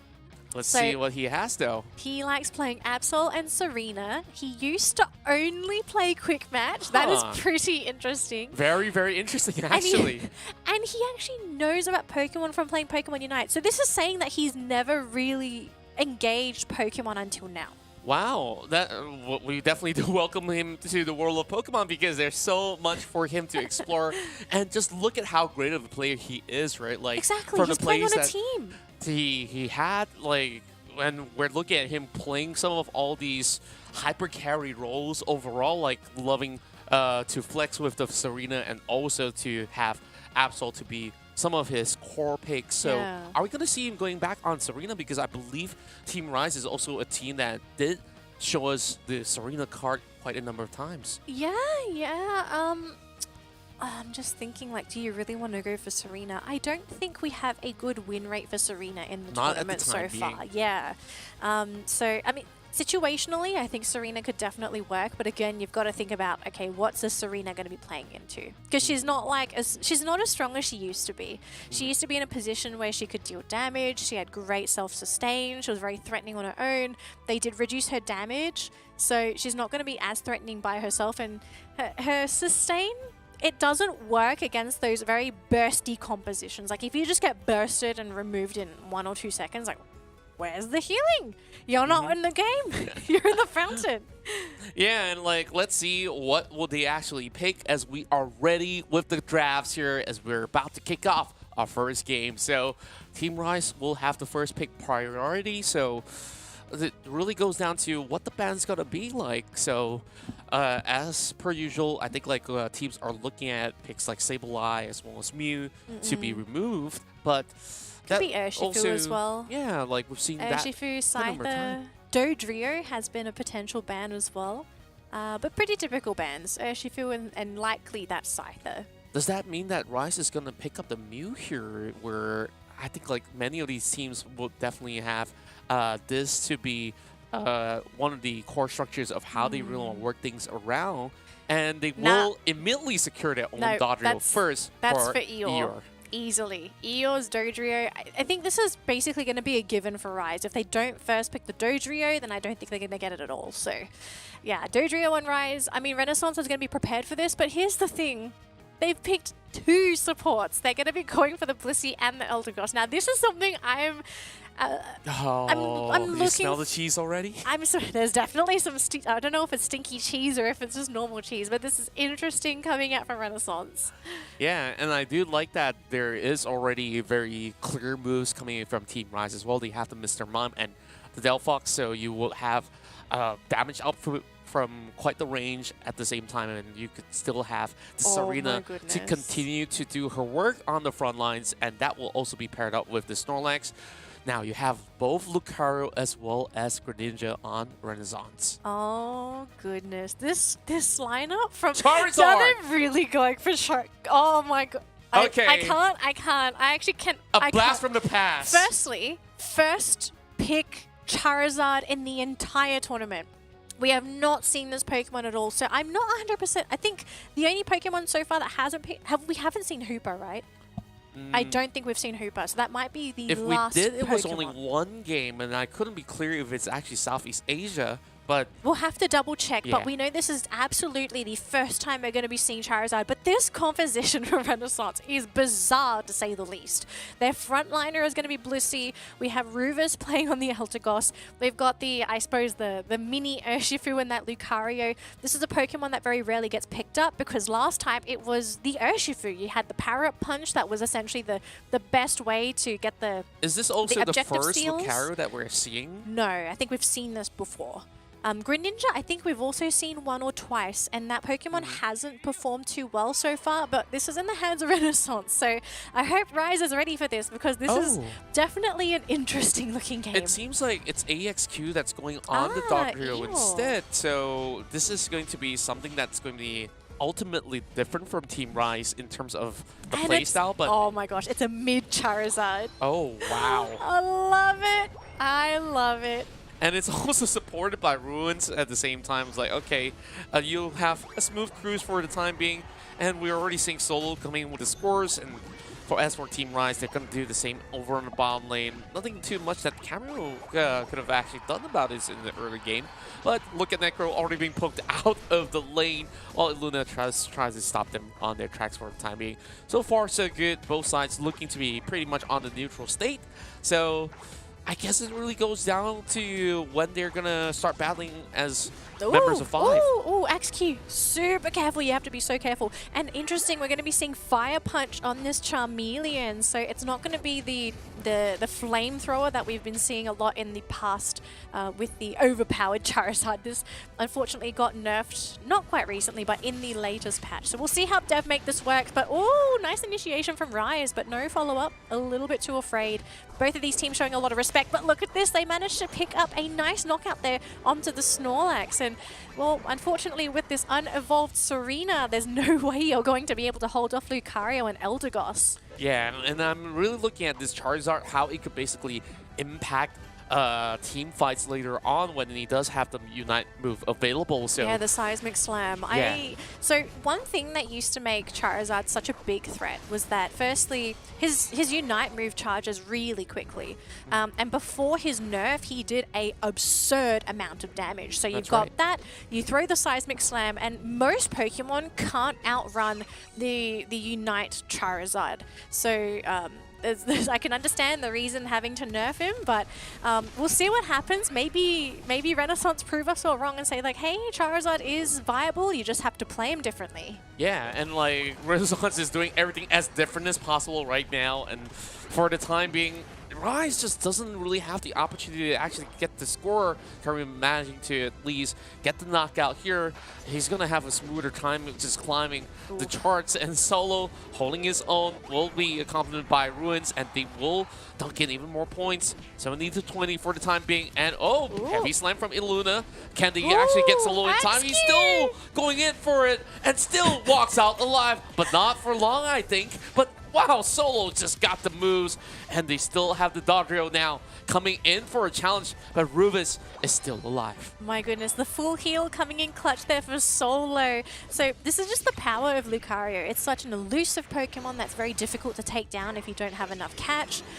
Yeah, it might not be as threatening, I suppose, as an Urshifu, but he still can get that shot, get the job done. But unfortunate KO there on the side of Renaissance. They've actually lost Cameru's Greninja, and now we're going to be seeing a turnaround here. We've got the Unite coming in from that Delphox. Seismic Slam being thrown down by this Charizard. He's going to try and threaten the backline, but he's losing too much health in his team. They're all reeling as well. Unfortunately, just not healthy enough on Renaissance. So now Rise might be able to take this objective on their own. Beautiful heavy slam to go onto that Lucario, but he's not going down. They're so low, but they don't have enough to finish them off, and it looks like they're going to be able to take the objective for themselves. Renaissance end up winning that battle. Yeah, and they just basically draw all the way to the back so that Ruvus could still continue to give a little bit more heal for them to prepare for them to come back in and still managing to steal that away from Rise. Now, here comes the counter engagement as well, but there's enough distance for them to just pull back, and Dev kept himself that free reign over top end to just score all the points he needs with 34. Yeah, and I think this is also safeguard Blissey, so they're going to have access to the shielding that's also going to help with any kind of disables. So this is going to be an extra layer of difficulty for Rise to deal with, because they can't reliably just say like, oh, you're stunned, we're going to be able to follow up. It's not going to be that easy anymore, especially when Blissey is nearby. Nice KO there from Axew to catch that Lucario, and now this bottom fight is going to be increasingly difficult here for Renaissance with just 2 Pokemon. It's both of the supporters as well. So far though, they've been pretty successful with this defense, and with Charizard here as well. They will try and send Iluna back. In the meantime, top lane, it's going to be a take on that Regieleki for Team Rise. So Cameru is going to have to defend that on his own, but so far the bottom fight didn't equate to much. Yeah, I would say the same as well. Team Rise looking for those golden opportunities at least to put some pointers in, but they're slowly getting pinched out every single step of the way. Renaissance have been able to position in such a clear manner that they've always had this Eldegoss as well as Blissey to be in really optimal locations to really get them into securing not only the carries alive, and they're just going to be able to hold their own against all the members of Team Rise should there be an opportunity that they need to commit to that fight. Speaking of which, the Reggie is going to appear in just a matter of seconds, and I want to see what Renaissance do this time around. Right, let's see if we're going to see a victory here for Rise. Queen's Ascendant actually going to be used on ice, but no, they aren't able to get that knockout, so that's going to be a Unite not available on the side of Rise, and looks like Mr. Mime going to jump onto that Lucario. Looks like Lucario will be the first one to go down in this battle, but Renaissance, can they get a counter knockout themselves? Eldegoss too far into the fight, going to be blown up by the Delphox. It looks like maybe this battle is going to go in favor of the Indonesian champions. Iluna super low in the back, but he's going to be looking for a heavy slam, maybe to try and catch that Charizard. Tries to blow them up with the Delphox, and they won't be able to get him. He's still okay. Lucario going to be coming back. Can he get the steal though? Oh, so far it's too healthy. They won't get it though. The objective going to Rise, and the Lucario will needlessly go down. I just love the way that Team Rise handled that team fight, and they are still going to have AXQ just charging right in, and he will get that pick off against the Charizard. And my, the Indonesian champions are definitely showing up in that team fight, and especially now they did get themselves that Regirock. Like, with those extra stats, it will help them in the long run. Now we've got the next objective spawning in that top lane. So Regieleki is ripe for the taking, and only Renaissance have access to their first tier 1 goal zone. Now this is really good when it comes to the Regi, because you can fall back to your goal pad to heal, and you're also going to be able to get that shield bonus, assuming Rise chase them back to the goal zone. But not needed. They quickly just shred Regieleki, take it for themselves, and now they can continue farming the rest of the map. But Axeq going to be jumped on by the Charizard. Oh no! Couldn't make it over the wall there with that fire punch. I really do like this adjustment coming from Team Rise. Now that when we look at Eeyore, we think that, oh, he's just going to be that one-trick dodger that's going to do it all. Instead, passing it over onto AXQ, who can do exactly the same. Yeah. And that also allows him to play a great Pokemon like Delphox, and he's just basically coming in, turning damage numbers all throughout that battle that was so significant that, like, even when we saw that Blissey was trying to hold the pieces all together for Team Renaissance, and they won't be able to outlast that battle, then they just dealt with the Lucario much later on. Yeah, so one of the things I'm a little bit worried about here for Renaissance is that some of these team fights will have a very fine line where if you overstep your bounds, there's a very likely chance for Rise to just pop that Pokemon, right? Send them back to base, and you're going to be at an immediate numbers disadvantage. But both teams, they are prepped for this Rayquaza, but Eeyore is in the bottom lane. He's quite far, actually teleports back, so he's going to try and heal up and go to the fight. Dodrio, though, going to try and backcap there, but with Dev, it's going to be quite difficult, especially with the flame. I think it's the Flare Blitz, but Triple Trample. He escapes, but luckily for Charizard, he did not use the Unite move, so both teams are going to be ready for this battle. But again, there's going to be no Triple Trample. I'm scared this might be game-defining. It could just be the case, and especially now you have the Snorlax being lowered down. They have to commit. Oh my gosh, the damage! damage is there. Already at a numbers disadvantage. It's going to be a 3-2 versus 4. Renaissance are crumbling, and it's basically down to the Charizard and the Greninja. But can they make the turnaround happen? So far, they're doing it. It's going to be 3 versus 2. Charizard going to try and outlast. Now, Dev, he is running that Flare Blitz, so he's got the shielding to work with, but a couple more seconds and his teammates will come back. Remember, Cameru is on the Greninja. He is going to be supported here by the Eldegoss. They're going to try and go forward, hoping that the Unite move will be able to get that pushback. They've caught Illuna on that Snorlax, and now Cameru doing big damage for the team. Now it's going to be in favor of Renaissance. They're positioned nicely in the Rayquaza pit. They're going to try and backcap, but I think Cameru makes it. This is Greninja. It's one of the most agile Pokemon in the game. Oh no! Necro's going down eventually and will be charged down by Cameru. Now they're focusing their eyes on the prize on this Rayquaza. 2 versus 5. He's being stuck by the pit. There's nowhere to run, and they're trying to score. There's only 9 seconds on the clock. The Rayquaza doesn't matter, but is there enough room to score? Apparently not. Renaissance will still book out of this match with the win. Oh my goodness, that was a very tense game, but it really came down to Cameru. Cameru doing big damage in the tail end of that fight, and unfortunately for Rise, they lost their big damage dealers, and they just couldn't contest with that Greninja going into the late game. His basic attacks hurt, and he's amazing at chase. I mean, we saw Illuna just getting shredded as the Snorlax. And then it will really draw down to that final pickup from Cameru, where Necro was almost getting that huge 100-pointer in by the very end of it all. It just took too long. It took really too long, and I think like even the fight itself around that Rayquaza pit took too long. Like, sure, Rise have gotten like 3 knockouts, right? Like, they didn't capitalize on that situation. They really couldn't, though. I feel like the fight dragged on far too long. Yeah. But I also want to give props to Rufus, right, on the Eldegoss. He created a big opening for Cameru when it was just them two up against Rise. So he essentially used his Unite move and was trying to hover over Rise to push them and shove them towards Cameru. Now, of course, when you're getting shoved, you're also stunned during the duration, which means free hits for him. He's going to get that free damage in. And so because Rise was so busy trying to juke this Eldegoss, Cameru was like, hey, look, free basic attacks. Bam, bam, bam. And Rise just, oh man, they got outplayed in that endgame. And this first Charizard pick has also worked out for Team Renaissance overall. I think it really does complement what they have to offer on the tank. Yeah, also drawing enough of that aggression out of Team Rise so that the it wasn't just an Charizard. Eldegoss that was soaking everything at the end of the day alongside with the Blissey, of course. Like you said, they did manage to play to the strength of what Solo as well as Cameru had to offer. Yeah. Although I think to be fair now, this is like not a diss to Renaissance.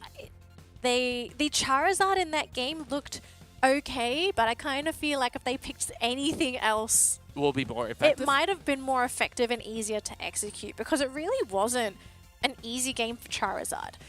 One of the big reasons why you pick Charizard is you want that seismic slam. You seismic slam a target, and then you just fly into the backlines, or you fly over terrain whilst getting some big damage numbers, and you can heal yourself up. We didn't really see him be able to shred anybody.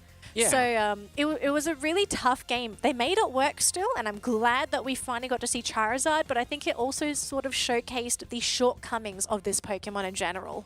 I would agree as well. The only time that it had a certain impact was the team fight right down onto the Reggie Rock contest, I do believe. So let's head over onto the replays to also elaborate on some key moments of the game, because like once we saw the draft, yes, we were surprised on how it really worked out, but I think Solo just was fantastic throughout the whole run, where he was so annoying. He was really drawing every attention at the same time doing a lot of scoring. Yeah, he was. I mean, he was such a pain to deal with as well, because Rise, in most cases, they weren't trying to focus the Lucario because he wasn't really the threat, right? The threat was Cameru, the threat was also the Charizard, and they ideally wanted to deal with those two Pokemon. Heck, even the supporters, I think, are higher priority targets, because you want to also eliminate the regeneration. Lucario is more of that backline diver that's also very difficult to catch and can deal out free damage.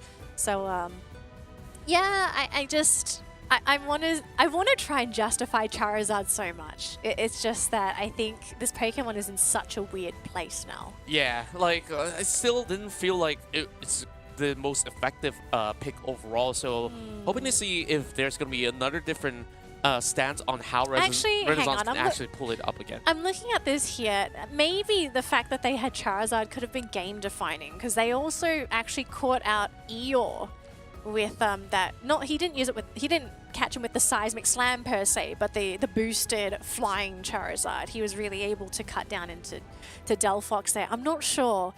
I've got so many mixed feelings. I love Charizard. I think this was a fantastic Pokemon at some point. It's just he's really strange now. Yeah, he has definitely lost some of the strengths that he used to have, but I still think that in the right circumstances, it is still very much playable. They made it work in this game. So I think there's always a situation for every Pokemon to get picked. But after that first game, though, and especially for people that are cheering for Rise, you got to think, going into this next game, is there anything that Rise can pull out to bring this to a game number 3? Because Renaissance, they've only played one game in the tournament, but it's been a 2-0. Yeah, and when we look at Team Rise's performance on the past game, they really did have some really good team fights. So great team fights, and I liked their adaptation, right? Because last time it was Eeyore only on the Dodrio, now he's playing Delphox. I like seeing this level of variation, because now it's like Renaissance, I'm not going to be able to just sit there and guess who's playing what. Yeah, and like even if they let her to pick, I really want to see if they're going to allow Eeyore to be the one to be on that Pokemon instead this time around, so that we could have perhaps AXQ going for some other picks instead.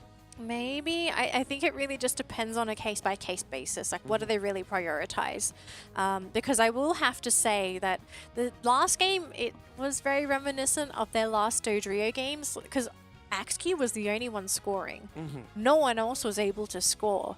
And it just makes me wonder, like, is this a team thing? Because clearly it's a trend where only one person's scoring on the side of Rise. We're not really seeing a lot of stacking. We're not seeing big pushes. He's like a Stephen Curry for the team, huh?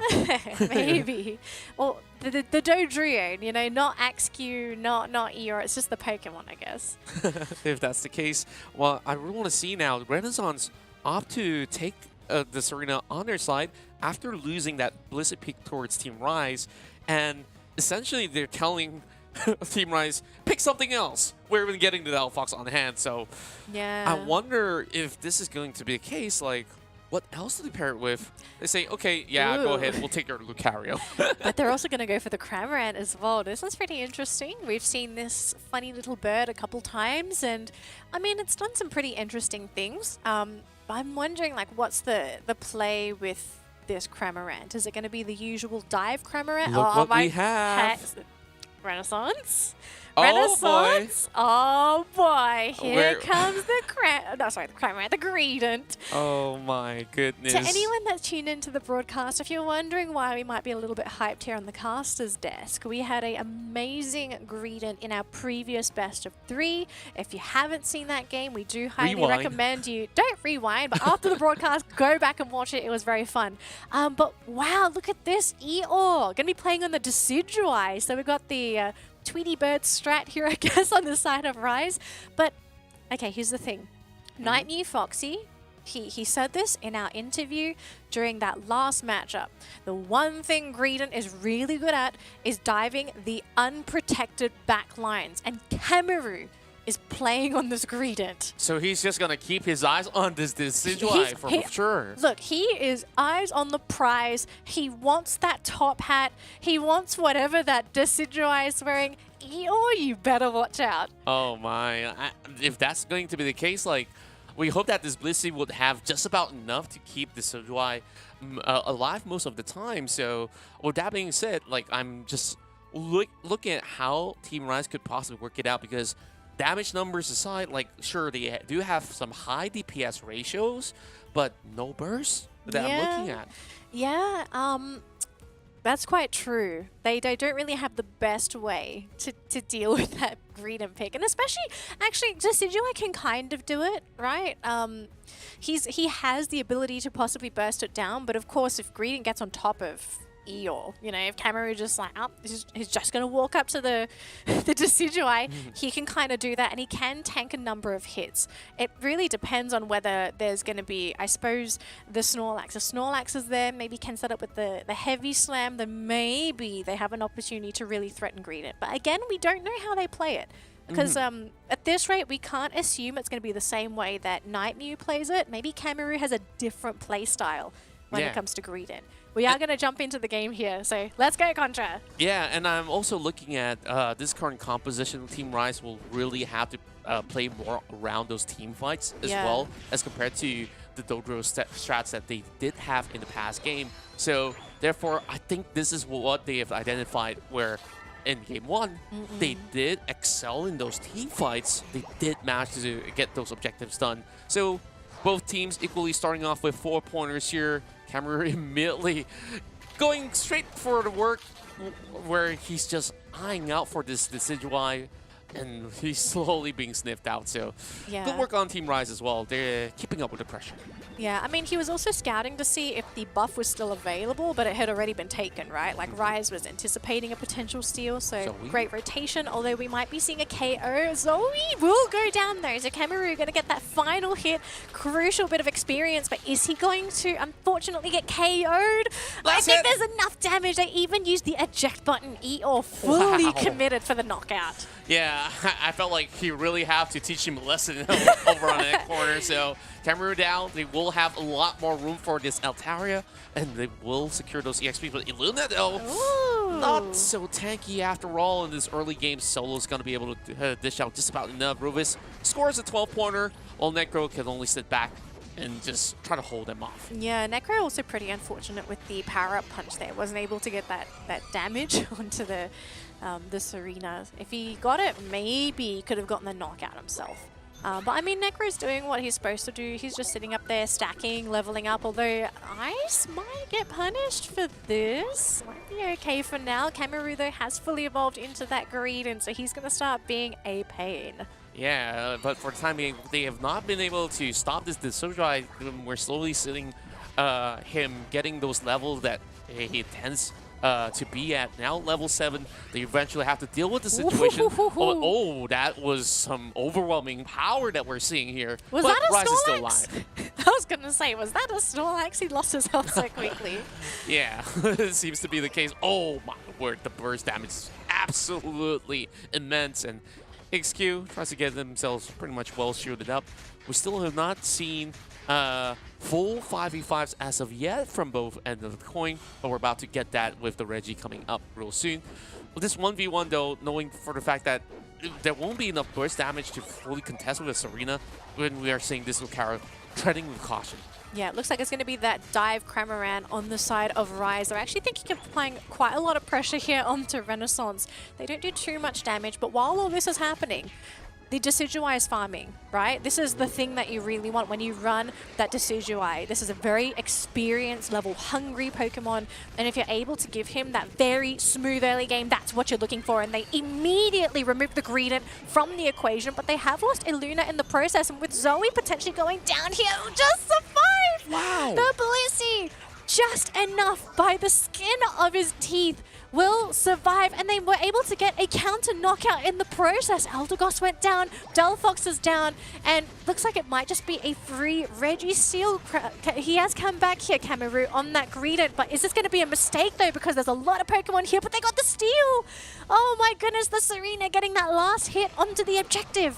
My word, and they also managed to catch out the Decidueye. Now Necro's got to run for his own life, but he will be knocked out instead. Great work from Renaissance. The reset and the timers were just perfectly done for them, and Team Rise have overcommitted in that battle itself, which see them falter after committing into every single Unite move. Eeyore still surviving the burst, and he won't be Can't able to afford to go down! No. He just went down! Oh my gosh, was that a misclick? He actually targeted the bottom. Ew. Oh my goodness, that's the second KO on this central lane Decidueye, and that's a free Regieleki. I think in that moment he definitely panicked. Yeah, and I think like he was literally pincered to the cornered wall where he couldn't really go anywhere else from that point of time. And even so, Team Rise now are slowly to fall all over the place, and they can't really commit to even defending. Yeah, they've actually used the Gatling Bolt missile on that Cramorant, but actually gets KO'd in the bottom section. Oh my goodness, and the Regieleki goes in as well. Rise are starting to crumble. I mean, this is not even the start. They've been crumbling for quite a lot of this game. 250-point lead on the side of Renaissance, and they're even going to clear this central area on the side of Rise, but they're even going to continue this assault. They will try and push Cameru onto that speed flux, but does it really matter? It's a Greedent. Yeah, and like, how much can they actually do? Cameru just gets free reign, and he understands that he could last all day. And the rest of Renaissance, they're coming in.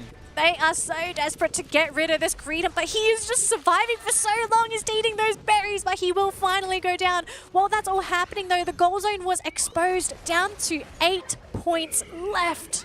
My word, and Team Rise, they're still chasing onto them to get that heavy slam, but it doesn't really matter. Reggie's he will go right in for the fight. Oh my goodness, but is it going to be enough though? All players are back onto the field. They're about to lose their Snorlax as well. We know how crucial Iluna is for this composition. He's the only real frontliner on the side of Rise. Decidueye has already been down, so where it's going to be a 3 versus 5. And look at them. They can barely survive playing up against Solo. They're just getting smushed and stomped by the Serena. This is where I feel Serena is the perfect pick here to deal with all these situations while you have the rest of the team securing that Reggie in hand.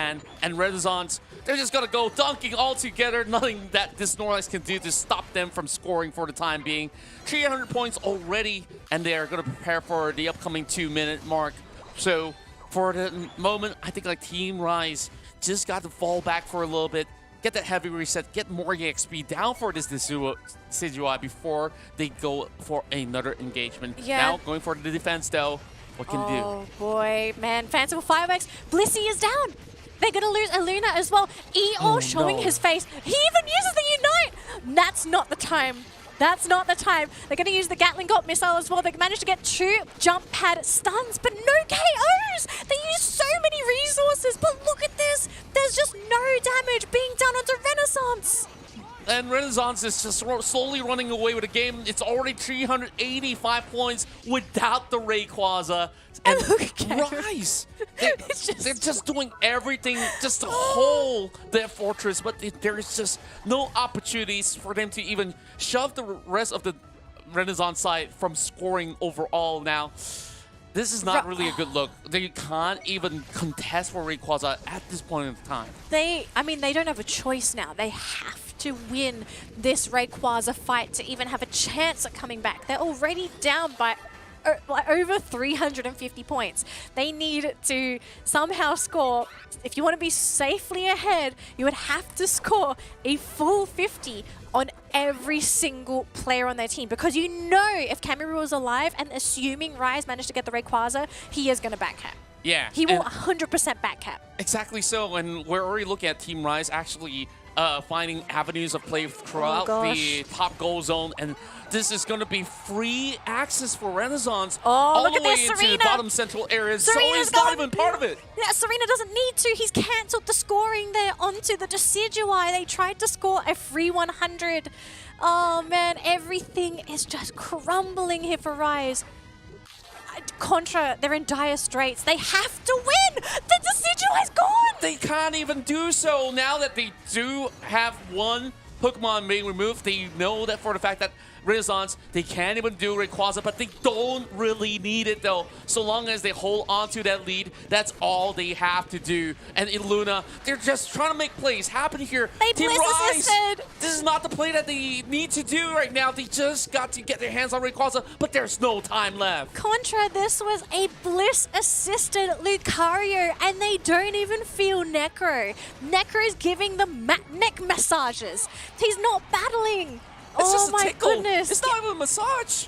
Like, look at Cameron. He just runs in, runs out, and he's back to full health. Like, Snorlax, Oh my he does get goodness. himself that double heavy slam, and look at what Team Rise is doing. They're just extending all the way out just to hope that Renaissance doesn't extend their points, and they will still get their hands on Blissey. Yeah, they do get the knock-knock in the back lines, but I just don't think it matters at this point. Eeyore does not do enough damage to threaten Renaissance. They're just so tanky, so strong.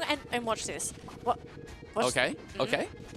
He's going. Eeyore, He's going. you gotta get out of there. Eeyore doesn't. It's not worth it, Eeyore. No way. Run. Oh my goodness. I think he just gets back to base, but it's just, they're so tanky. They are so resilient no matter what Rise does. Renaissance lives through it all. And Renaissance will secure it through the countdown timer and will be given 3 points in the series for 2 back-to-back wins. Renaissance, I think at this point they just, this team is scary. It is. This team is terrifying. Like, what do you do against not even Cameron? Like, to the rest of the members, Solo has been so slippery, not only on that Lucario, but on this arena as well. Like, you can't have that Decidueye to walk anywhere close in range because Solo's going to have Queen Descendants up by the time that he gets into any form of battle. And, of course, you have Dev, who gets free pokes all the time. Like, the front lining of Team Rise wasn't going to be able to outlast in any of these battles. And I believe as much as Necro has tried in many of all these instances, you saw the damage. Look. It was close to nil. Contra, Decidueye, Eeyore still somehow did 111,000 damage, but we didn't see anyone's health and Renaissance go down. I mean, technically, mostly it's on Carrier, right? Well, I mean, Necro did, and even Axkey, like, there are decent damage numbers here on the side of Rise, but just the level of sustain. Like, look, Cameroon's healed up 66,000 health. You've got Rufus, who's healing the team for 95,000, and then you have Ice, who's also supporting with the heals. 43,000 healing. Like, they are offsetting all this damage that Rise is outputting. They feel no pain. They feel no, they're numb. They're just numb to everything. I mean, even solos, Serena can self-sustain, even 23,000 healing. It's just incredible. Well, the sustained composition of Team Renaissance definitely is something else. And overall, like, both of these games that they've played out look pretty clean, I would say. Yes. Maybe game 1, not as clean as game 2, but No, the idea was there, and just look at this upwards trajectory from the start all the way to finish. If you look at the score, 6 minutes, Rise is capped at 23 points. It's The kinda whole game. It's kind of sad to see because, like, every single time that they even stretch all the way into the goal zone, like, Necro did so many attempts, and they're always stopped by, what, the Eldegoss, and you also do have the Serena guarding over the top end. Like, there's just no firm entry for anybody else from Team Rise to get their chance to score. Yeah, and this was also with Rise trying to adapt themselves, right? This is the first time we've seen them move away from the Dodrio pick because we're so used to seeing it. And it just... It doesn't seem like anything's working, but I do want to mention this is against the team Renaissance, a very strong team. If anything, I would say probably the favorites in Southeast Asia right now. So this was a tough opponent, and I am glad to see Rise trying out different things. But I am curious, if this was a different team, how much more differently would this game have turned out? Because the early game for Rise was actually not too bad. Yeah, like, overall, I think, like, they knew what exactly they have to do, and the Decidueye didn't have any certain point of time where he was picked up very, very early on. But there were places where he needed to be in the exact moment, and sure, he arrived a little late, still managed to take down a couple of Pokemon, but there were also points where he got caught out before the battle even began. Yeah, exactly. It's just, if you get picked off too early in those battles, it really hinders the ability of your team to win those fights themselves. So, I mean, we're just getting a recap of all the, I think, to be very brutally honest, the pain that Rise was feeling this game. I can sympathize with this team. Like, this was just an incredibly difficult game to play. Indeed, it was. And I think, like, what I've mentioned on the start of the game, they have that DPS. They just couldn't burst down Cameroon. I mean, it wasn't even just Cameroon. It's not They even just couldn't burst Cameroon. down. There was an Eldegoss in the game. There was a Mr. Mime in It the was game. the whole team. Like, they didn't have any way that they could just safely eliminate anybody, right? There was no, like, just one-hit KO button. It kind of felt like they needed something like that to try and turn the game into their favor. But unfortunately, there are no Pokemon out there with a one-hit KO button, so they were at the mercy of Renaissance, really. So it was a tough game for Rise, but I am hopeful for this team because I still see the potential in this Indonesian squad. They are the champions of Indonesia, that this is going to be a big learning experience for them. And I think especially after this week, they're probably going to go back and watch through not just their own VODs, but probably the previous game of today to try and think like, okay, what can we learn from the teams this week and how can we better ourselves for our next matchup? Yeah, and I do admire the efforts on this form of changes that they did bring into this week itself, where we see AXE to actually bring something different to the table. He was the one playing the Dodrio instead of Eeyore on the very first game. It was still relatively effective. And then on the second game itself, like, we have the Decidueye on Eeyore, which was also a very refreshing take on how they have approached the game, wanting to build into a more team fight heavy playstyle. But of course, they were kind of outmatched in terms of the draft itself in that sense. Yeah, I mean, we can also maybe say to a certain degree Renaissance might be just a step above Rise, like just one or two notches too high. And sometimes when you're just playing up against a team that is mechanically just better, there's not really much you're going to be able to do outside of just try and be better yourselves.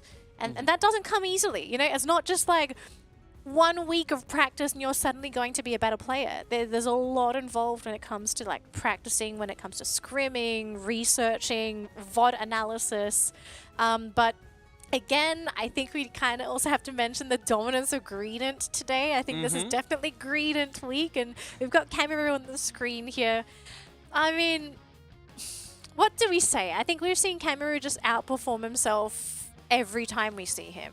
That's right, and like I believe we've seen some of this trivia before, and if you guys tune in for the first time, like Cameroon absolutely does get tilted, just like us from Trolls in solo. So don't worry, you're not the only one. And Pokemon UNITE is his second competitive title, and it's great to see him thrive. Yeah. Every single title that he plays, he does it so well.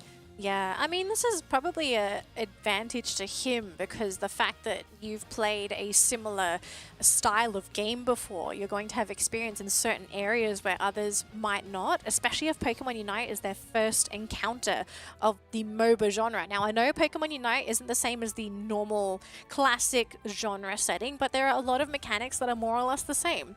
So I think for Cameroon, we know this guy is super experienced. We know that he can make some really crazy plays happen, and he did it today. You know, in game one, he was able to really carry his team at that Rayquaza pit fight. And then, of course, he had the Greedent play in the second game where he was just doing Greedent things. Yeah, now that we're on this Greedent topic, right? Now that we think about it, it has been picked 3 times and it is at 100% win rate. So far, Let that yes. sink in. Let's digest that. Okay. So, but there's a but. I kind of want to, let me be the bad guy. There's going to be a but, right? And the but for this is that I want to say the 2 strongest teams in the region pulled out this Greedent. So I think it does kind of sway the win rate for this Pokemon. But I am curious, like in an equal matchup setting, like how would Greedent play out? Because again, this was also the first week of Greedent's appearance. We very rarely see this Pokemon at all, whether it be in competitive play or even in your regular pubs. So most people are not expecting a Greedent. that's true. And like on the very final week of SEA, I wonder if these 2 teams will gonna fight for the over Greedent? this Greedent. Maybe. So Very that would possible. be really, really fun to see how the drafting phase will look like for some of these teams. Or they could counter the Greedent.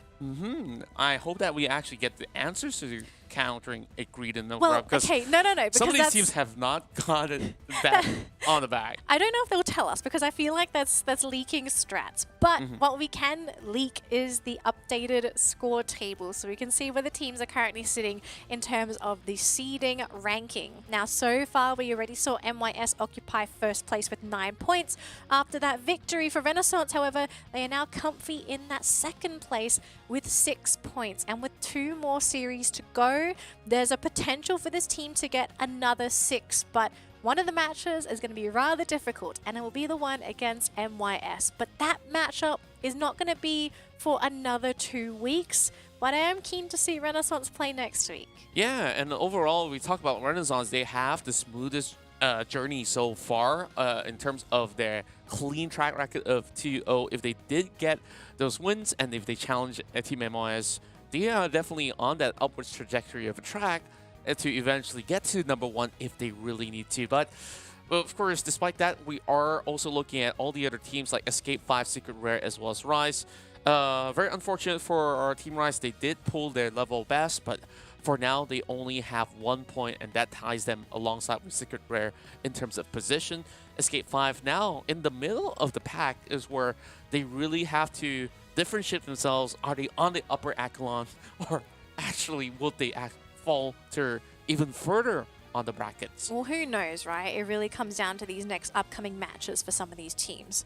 It'll be a pretty difficult climb for Rise and Secret Rare, because for them to overtake Escape 5, you're kind of banking on them getting 0 points this next week, and then either of these teams getting a 2-1 or 2-0 win to tie for that third seeding. Because remember, folks, these teams are currently playing for seeding. The seeding is going to determine where they'll be for the next phase of the tournament. The first seeded team automatically qualifies for the LAN, whereas the second, third, fourth, and fifth will need to play against each other to qualify for that second spot. So there's a lot on the line for these teams. Of course, first seed's the most important, but I feel like that second seed is going to be the most highly contested seeding. That's right. Like, overall, like, this competition has gone to this point where we're finally starting to have a clearer picture of who's slowly getting there and who is definitely fighting really hard for those available spots in order to qualify for the Asia Champions League Grand Finals that's happening in Malaysia. Speaking of which, of course, you guys could also look into booking those tickets. That's going to be happening pretty soon in March. Yes, the LAN final is going to be in Kuala Lumpur, Malaysia. So if you're thinking about a holiday here, maybe come down and watch the tournament. But of course, speaking of the LAN, we're going to be speaking to one of the players on the side of Renaissance, and it's going to be none other than Cameru himself, the greedent of greedents. Hello, Cameru. Oh shit! What do you realize? No! What do you think he has? Wait, I cannot hear them though. Oh no. Oh, Am I supposed to hear them? Hello? But I can't hear Hello. them. All right, hang on. We'll try and get this Hello. I'm sorted. sorry, we Wait, can't really hear technical anyone. difficulties. It's Hold all on. good. We'll get it sorted. Don't worry, worries. we give you as much time as you need. But always got of course, while they're at it, like, the matches here, we've seen so many interesting picks, like Charizard on the very first game. I think, like, we definitely would want to touch on that as well. Definitely. I know as someone who actually started the game playing Charizard, and no, I'm not a potion Charizard, for anyone wondering. I do have some questions in regards to Charizard, because I think this Pokemon is in such a weird spot. So we are going to go back to the interview in just a second. I think we're going to go in right now. Let's see if they can hear us. Hi, Cameru. Hello. Hi. All right, do you want to ask your question first? Well, of course, congratulations for another 2-0 victory. And, you know, like, going up against Team Rise on the very first matchup, you guys have debuted the very first Charizard here in the Asia Champions League, not only for Southeast Asia, but across Southeast Asia, I do believe. Yes, the entire region. So could you tell us, like, what have drawn you guys in for that pick? And, like, do you still feel like there is a certain time and place for this Charizard to be effective? So what happened before we actually drafted Charizard was we were actually exploring all our different options, like team comp wise. So we were actually struggling a bit before we actually settled on a comp. And Charizard was one of the picks that we wanted to try, and it worked okay for us, but I rather say it's a pocket pick rather than a pick that we wanted to draft for it. So Yeah, so it was one of Dev's Pokemon that he really wanted to play, I guess. So we just let him play it. Yeah. So take that off of the bucket list and maybe never see it again. Huh? Oh no, it's not going to be in the same position as Dragapult, is it? I think they are both in the gutter now. Oh no. Oh, that's kind of sad to hear. But I love that you guys are very willing to explore options and all of that. Like, I'm hoping to see more coming into these upcoming weeks. So, yeah, definitely, I'm pretty sure you have more to ask. I think we do. All right, so Cameron, I want to ask you, where did the inspiration come from with this Greedent? Did you watch the previous matchup before you played your game? Actually, it's not just because of that, but that's one of the reasons. Because NYS has always explored with Greedent, and we always felt that once we have a backline that is rather uncontested, is quite hard. So when they drafted Greedent, it's very hard for the backline to play. Then it makes it more of a 4v4 instead. Yeah. And once you draft like properly, that your 4v4 can win, then I think Greedent is a very good pick. And I was quite surprised that they went Desi last pick. Yeah, that was a pretty interesting one. I kind of want to hear your thoughts about Rise's draft. Like, why do you think they actually went for the Decidueye? Because it felt counterintuitive, especially going into Greedent. Oh, these are. Did they just need damage? Because I kind of felt like it. I honestly, if I was in the shoes, I would never play Desi. Right, I would go for another frontline because there's a Greedent. Yeah. Yeah. So Yeah, but it's something weird, I guess. yeah. Are we going to maybe see some other crazy picks here from Renaissance? Because we've seen some pretty wacky things from you guys so far. Yes. Yes. Okay, that's all we need to hear, and I'm really happy to know that we're gonna get more surprises if that's going to be the case. So, Danny, any more questions? All right. I guess the last question I have, I know it's going to be 2 weeks from now, but you guys are going to be playing up against MYS in the final week of the first phase. I want to know how you guys are feeling before going. I know it's very early, but how do you feel about MYS so far after seeing their games? They are definitely very strong. Good luck. Good luck. Okay. Wow. Is that some smack talk we're hearing? Well, they did wish them all the best, and I'm pretty sure that was great enough intentions. Thank you so much, Cameron, for joining us for this interview. And of course, we wish you all the best throughout the journey here in the Asia Champions League. Thank you. All Thank right. you so much. Take care. See you next week. Thank you. Man, I love talking to Renaissance. Like, they are such a cool bunch of guys. They're just so chill. They, you know, some interviews you get players that are very, very stiff. Maybe they're shy, but you know, Cameron, he's just like, Yeah, he's always warm, lovely, and like very they're straightforward wonderful. answers. Yes, we're going to show you more and more of all these secret picks. And yes, there will definitely be a lot more exciting rounds coming in from Renaissance. So we do look forward to that, and I'm pretty sure the fans will do too. yeah, so it's going to be pretty exciting. But to everyone that is watching the broadcast, thank you so much for joining us. We do want to remind you, if you haven't already, we currently have a Twitch giveaway happening for the entirety of the broadcast. It's not just for today, it's not just for this week, it's for the entirety of the show. All you have to do is register your Twitch account onto Stream Elements. Once you're registered, you're going to start redeeming points just from watching the stream on Twitch. Once you've got enough points, you're going to be able to redeem one of our amazing rewards that's currently on the screen. So we've got some amazing folders, we've got booster packs, and we also have these card tins, and of course we've got the Pikachu keychains. We've got the tins on the screen right now. So if you claim the tin, not only do you get the tin, but you also get 3 booster packs inside, and they also come with a coin. Each side has a different Pokemon. The top one here, I believe, is the Dark type. Hang on. This one is Shadowy Darkness type. This is the Scorching Fire type. And the last one is the Fierce Fighting type tin. So these are the amazing tins.